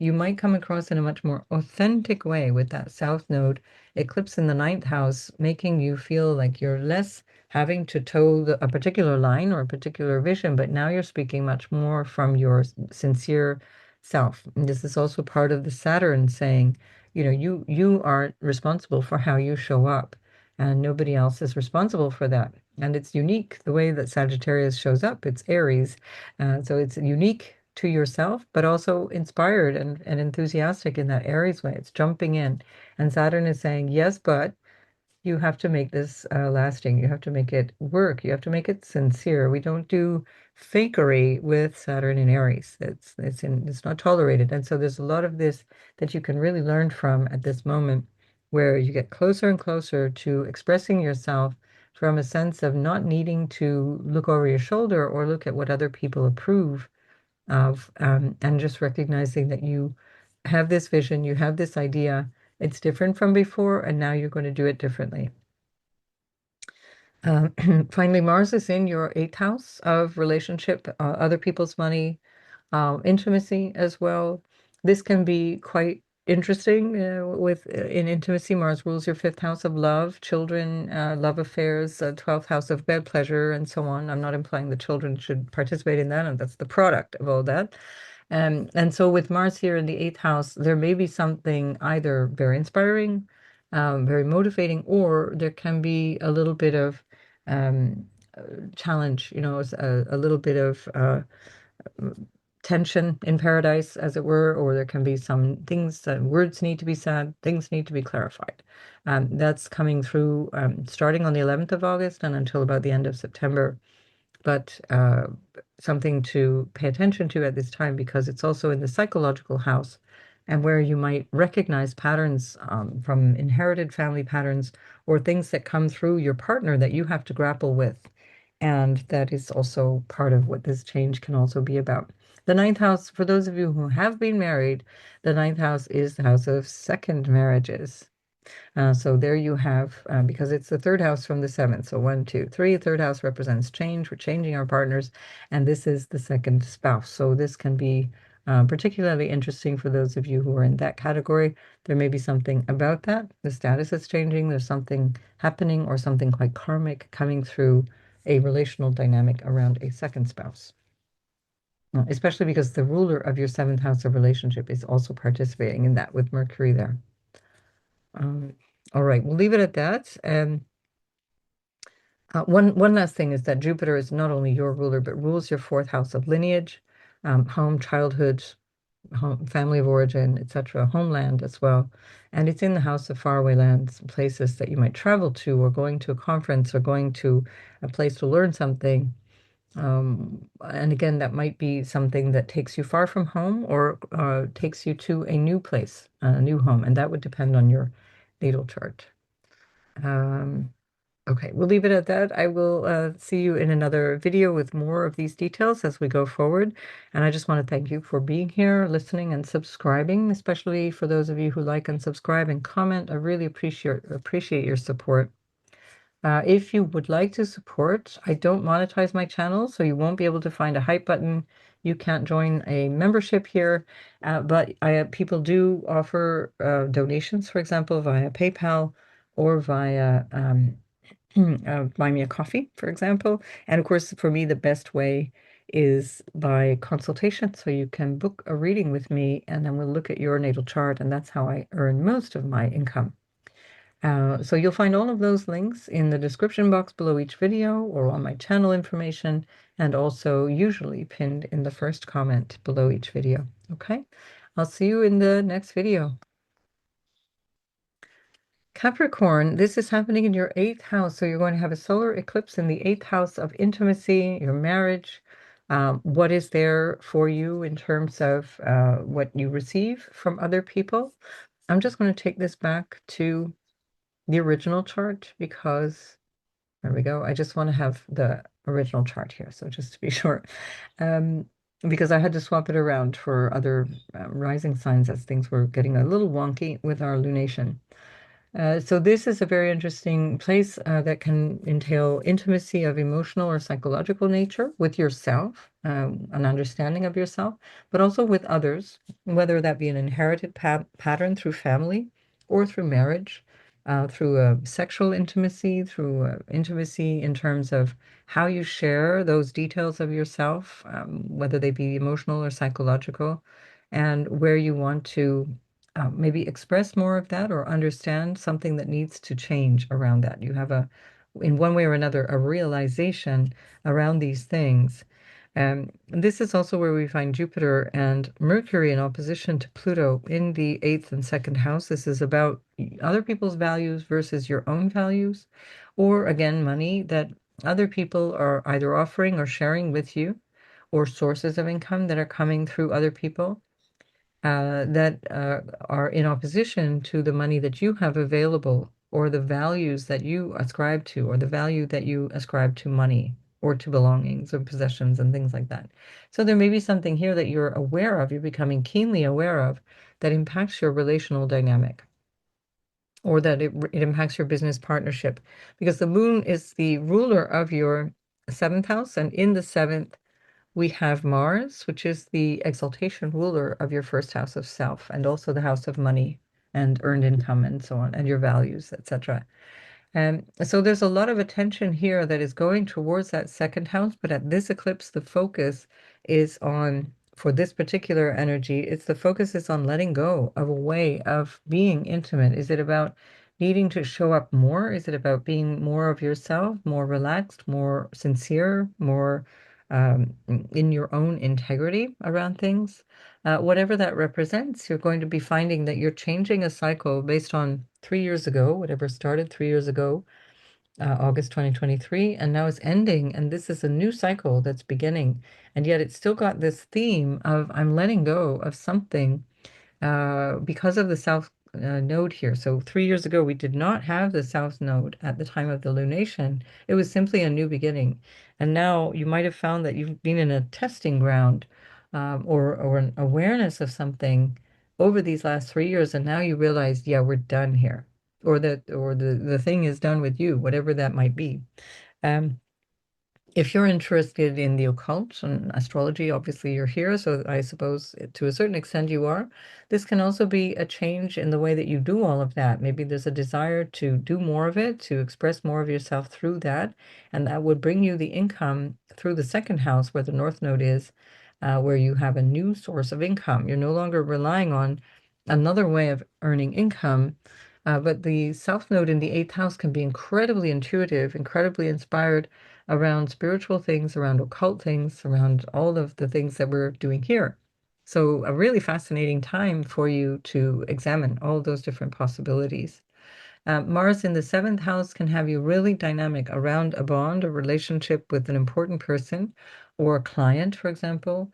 And that is not necessarily negative. It just means that there can be a certain amount of activity potentially that is coming from the other person, frustration from them towards yourself, or coming to them from yourself, depending. And either way, you're going to be dealing with relationship stuff that may also be part of a journey with Ceres here, with that Mars in your seventh house, which has a lot to do with feeling secure around your resources in terms of what nourishes you. That can be emotional nourishment, but also quite literal nourishment, food, and so on. So are there money issues? Are there things that need to be discussed with a partner, with a colleague, with, how do you earn your income? And as a business person, this is the money you get from clients, for example. So perhaps it's a new way of doing that. Mercury rules your sixth house of work, which we've seen for many, many months now, is changing dramatically, even since the middle of 2025. And it's in a sextile to Uranus that it rules, but it's also in a sextile to Venus, newly in your 10th house since the 6th of August. And Venus herself, they're creating, you can see here, a kite formation with the grand air trine, but also the mini grand trine or the minor grand trine that is happening between Venus, Mercury, and Uranus, which is also the one of the pinpoints of the kite here with the trine. So all of that to say that there's a lot of harmonizing, things that need to be changed, but it also is coming from you. It's coming through what you want to do, through this realization in the eighth house way, realizing something that might be unconscious or realizing something that may have been hidden that is now revealed. That can also be, by the way, about sexual intimacy. Again, can be something with reference to even a sexual preference. Like this could even quite literally be you deciding it's time for me to appear as I am. I'm showing up authentically as myself. With many of these factors, we could see that with Chiron, for example, in the fifth, with the Saturn in the fourth, with this feeling of needing to stabilize your sense of security or insecurity with reference to the family or lineage, etc. That's your ruler in the fourth house. And then again, with all of this energy here, which represents a lot of change, including in the status of relationship. So is this about you recognizing, I recognize now, actually I'm gay, or actually I'm whatever the thing is. And if this is not it, it can also be about a person, a partnership, a relationship where it's like, I really thought this was the person for me, and I'm recognizing so many things, and I feel like I need to get out of this, or I feel like it's not working, and we need to consult, we need to have a therapist, we need to talk about these things. All of these things are possible, but also very favorable. So whatever it is it's bringing you something much more lasting and durable. Equally, we're having trines, even just on a sign-based trine, very favorable between Jupiter and Saturn 3 times in this theme, again, around stability and security, emotionally speaking. And Jupiter rules your 12th house of what is hidden and secret, including from yourself, what you're not aware of, and is pulling it into your psychological awareness. It's pulling it into your house of what might be interpreted as crisis and what might need to be done. This can also, in the eighth house, represent the crisis that leads to change, and that can be a change in values, and it can literally be a loss. It can be a loss of a solar figure, the death of a solar figure, or a loss of a marriage or marital partner, and again, a loss of status or a way of seeing yourself that is coming through a deeper awareness of what is meaningful. This can be a change in your relationship to income and money. Recognizing, perhaps in some cases, there will be some of you who are in relationships where money has been like weaponized in your relationship, and you're looking at that and saying, oh, hang on a minute. If that's happening, it's because I'm allowing that. I'm allowing myself to be dominated by money. I want a new relationship to my value and the money that I'm relating to. And that creates a new bond in marriage as well. And I say marriage, but it's like cohabiting partners in the same area of the chart. Um, so lots to work with here, lots of things that can progress you. Venus is in the 10th house of career. Again, really favorable for advancement, whether it be in terms of a relational dynamic or a professional dynamic, extremely helpful and favorable. And then there's an opposition here to Neptune in the fourth house, where there may be a sense of having recognized something that you thought was possible, but you realize no, that was illusion, delusion. That was an illusion. That was me not seeing clearly. And so it's all very supportive overall. There's maybe a disappointment here in the area of relationship or distancing in the area of relationship, but over time, you're learning how to be more solid. You're learning how to stand on your own feet. And that distancing of the relationship eventually brings you to a better place. It brings you to more benefit if it hasn't even already.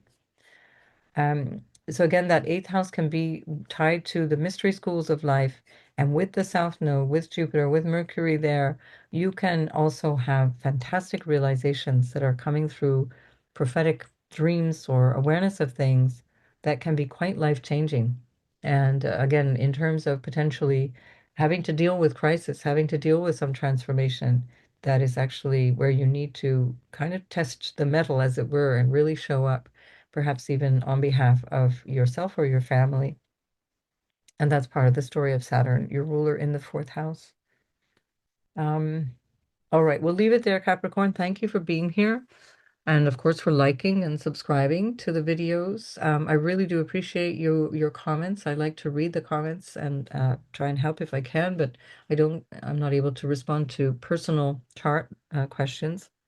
I need to see the chart to do that. And that's one way you can support me. You can book a session with me and I'll read your chart and then tell you all the things that you want to know in depth about you, your family, your lineage, etc., and how that's impacting you. And also, if you want to support me but can't find the hype button, it's because I don't monetize my channel. I don't have capacity to hype or add membership or any of that stuff because that's for people who monetize the channel. And I don't want to earn my living from Google, from Alphabet or Google. I don't find them ethical and I don't support what they do. So I prefer to earn my money more directly and not to generate more income for Google as well. So if you'd like to, you can also give me give me some of your support from buying me a cup of coffee, and you'll find that link to the Buy Me a Coffee site in my first pinned comment usually and under each video.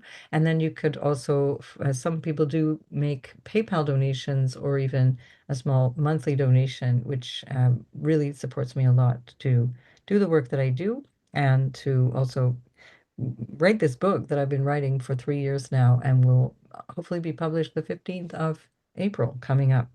So, right, a Capricorn, have a good one. I hope this is enriching for you in some way, and finds its way to your betterment in terms of your intimate relationship with yourself and with who you are in the face of crisis as well. Okay, see you in the next video. Aquarius, this is happening across the way from you. So this is about a relational dynamic that may be an individual. There may be some shifting or change in the pattern of relating to a particular person, or in a general sense to relationship as a whole, like being different in relationship. It's especially enlightening here because you've got Jupiter and Mercury who are in opposition to Pluto. And there's going to be something that is revealed to you or that you're understanding. There's a depth of understanding and an awareness when Pluto is opposite Mercury, and especially with Jupiter in the mix there as well. Equally, your ruler, Saturn, is in the third house and trinal to this eclipse, trining the seventh house. And that's something that can involve aspects of your decision making or a need for finding a new way forward in terms of your everyday practical way of showing up. We've spoken about this many times with the Saturn in the third house, but here, because it's gradually over 3 different phases going to be trining Jupiter, there's a lot you can work with in terms of the way you are with other people. And that can also be quite literally who is in your life. Like this can mean quite literally, I'm not working with that person anymore, or I'm not married to that person anymore, or I don't want to be with those special people any longer. or those clients, you might decide this is the time to really change the way you are with clients, or to step back from any of those things, even if temporarily, to give yourself a little more attention, because the North Node is coming to you, you see. So there's a lot of focus on you and what you need, and a pulling away from relationship, a pulling away from a focus on them, which is not necessarily meaning you will be isolated and alone. It simply means that your real role in this particular period is to really focus on yourself and your personal growth. And that can be done through relationships, but it requires, for whatever reason, it requires you showing up differently in a relationship or in a different relationship. Um, and then, of course, listen to the introduction, because I'm talking quite a lot in that about the overall sense of this South Node in Leo. So look for issues for you which have to do around being with a sincere partner or sincerity within the relationship. Is there an imbalance in the relationship? Is there something that needs to show up differently? Do you need to find more of yourself in the relationship? Does your partner truly see you? And or perhaps this is the time where you're fully seeing your partner. You're fully aware now of what the partner has been doing, or how that person has been for you, and you're seeing that with very, very clear eyes right now. So all of this will lead you to a new cycle of 3 years going forward. Again, listen to the intro to hear about those dates, where you're looking into relationship in a completely different way, with your personal best interests at heart. And when Jupiter is in the seventh house of relationship, yes, it can bring a new relationship. It can be something that's very constructive. And again, that depends on your Jupiter natally and your natal chart. But it also can bring you a dissolving relationship. It can be a relationship that ends, and that precisely is what you need. It's that Jupiter brings you what it is that you need in your life, what is best for your greatest good, your highest interest. And sometimes that means that you're going to separate. And if that happens, it's an easier separation. It's not it's not full of conflict. It's not full of difficulty. But it's a kind of a sense of an awareness, a higher awareness that, yeah, we're no longer really on the same team, or we're no longer really working on each other's behalf. We need to look at this differently now. Um, and again, apply that to clients, apply that to business partners, or people you consult with in different categories, your dentist, your doctor, whatever. All of those things can be true. I need a new dentist. I need a new therapist. I need a new whatever.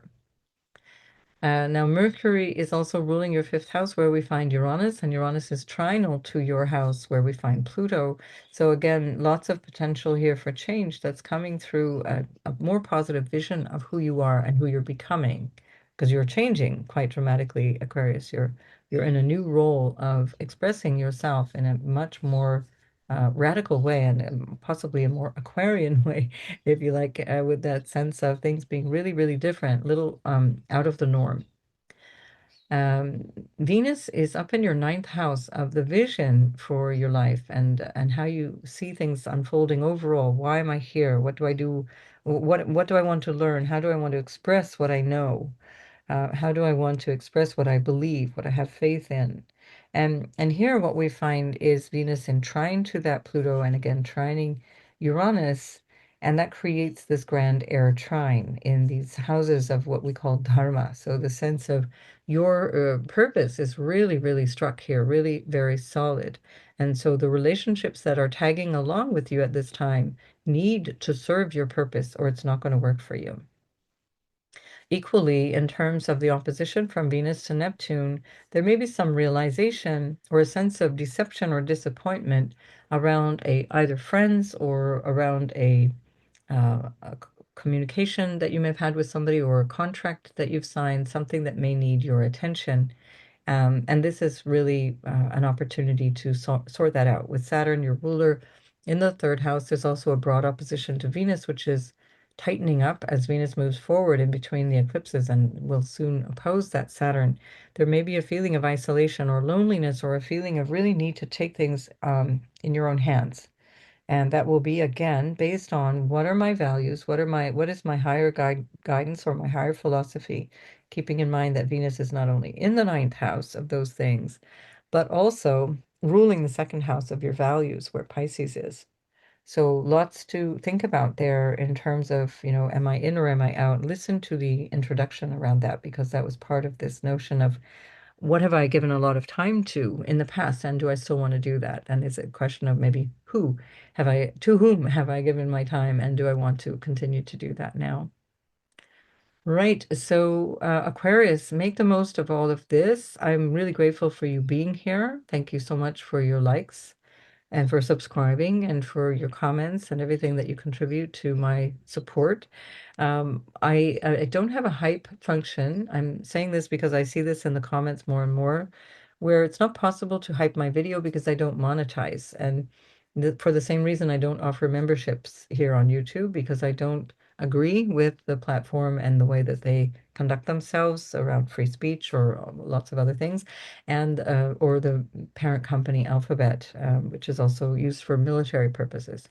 So I don't want to make my money that way, but you can still support me if you want to buy me a coffee. There's a link to do that, and also a link for my PayPal page for donations, and equally to if you want to have a consultation with me, have a reading with me where we can look at your chart and understand what's actually going on with you and how that's going to influence you going forward, and maybe also looking at the family influence and what has had an impact on your life and also continues to have an impact on your life, even though it was happening before you were born. So all of that is a great support to me. You'll find all those details in all the different places that are attached to this video, and I will see you in the next video. Bye for now. Pisces, Sun, Moon, and Ascendant. This eclipse is happening in your sixth house of work. It's also the house of obstacles, or the things that are happening that you need to deal with, the things that are, you need pragmatic attention to this zone of your life. And there's something that you're not any longer okay with. There's something that you feel ready to change. Your ruler, Jupiter, is here for this time. I've done another video with Jupiter, also with the nodes, so you can watch for more details around that. But this is also at the same time as we're having this eclipse. We have this new notion of something. I'm done with this. There's a new cycle beginning. I'm done with this particular way of showing up, either this job or this way of being in my health or in my body, or this way of being in my day-to-day life and the rhythm and routine that I have for that. And it's got to change now. And we find the Mercury-Jupiter conjunction that is here is also very broadly opposing Pluto, and it has been for the days leading up to this eclipse, where you can find real insight, really being aware either of what it is that you need to do in terms of work and how you might want to earn your living, or in terms of the thing around whatever health issue might be there for you. Is there a health issue that is presenting? This will give you great insight into that and an opportunity to overcome that, an opportunity to feel like, okay, it's done. I figured it out. I'm no longer doing this.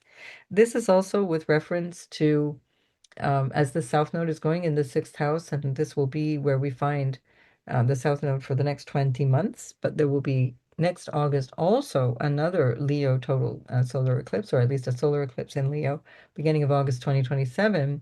This is an opportunity for you to really look at work and what's your relationship to work? What's your relationship to giving? Where are you understanding yourself in a role of someone who helps, someone who is a giver, someone who takes pride in giving? This is typical Pisces. Leo, where we look for pride, where we see pride, is we find that in your sixth house of helping. Pisces are identified with the notion of being there for other people, with helping other people. The main thing is not to be a doormat. So that's all. It just doing that is a beautiful gesture. This is part of the Pisces nature. And yet that can also burn you out. It can be something that you recognize, I need to stop. I need to not be this way, or I need to be doing my work in a different way, so that can also supply more support for me. And this is especially true because Saturn is in your second house, Saturn and Neptune, and I've done many other videos on that. And Saturn is saying, take care of your values, your self-worth, your own value, as well as taking care of the money and the income and the possessions that you have. Make sure that you're clear what it is that you're doing. And now you've got a trine sign-based trine for a very long time, but also by degree, 3 trines between Saturn and Jupiter. I'll describe the first one as we get closer to the end of August when we talk about the next eclipse, where that trine from Saturn in your second to Jupiter, your ruler, in the sixth, is extremely helpful for long-term planning, long-term, long-range thinking about work, how to set yourself up at work, how to sort yourself out in terms of income and how you structure your work and earnings, etc., based on your values, based on your self-worth and yourself as a source of, whatever you bring to the table yourself, and getting clear where your limits are and getting clear what it is that you're ready to sacrifice or let go of. And that's especially the Pluto aspect in the 12th house, where the North Node coming into the 12th house brings a lot of that attention to the notion of self-undoing, or the things that you are doing in such a way that it's not necessarily helpful for you. But you could also bring a lot of spiritual insight into that, a depth of thinking, a depth of awareness into that, that allows you then to make these changes to your everyday. And your work and your health are always closely tied. That's true for everyone, but all the more so, Pisces, because your ruler is here, really focusing in on that topic for the next year, until the end of July 2027.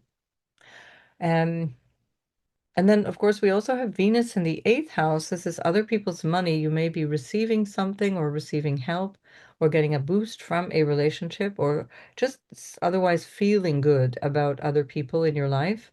There may be some sense of being able to harmonize your emotions and the way that you're bonding with somebody. And that can be with sexual intimacy or your own emotional and psychological intimacy, including just with yourself.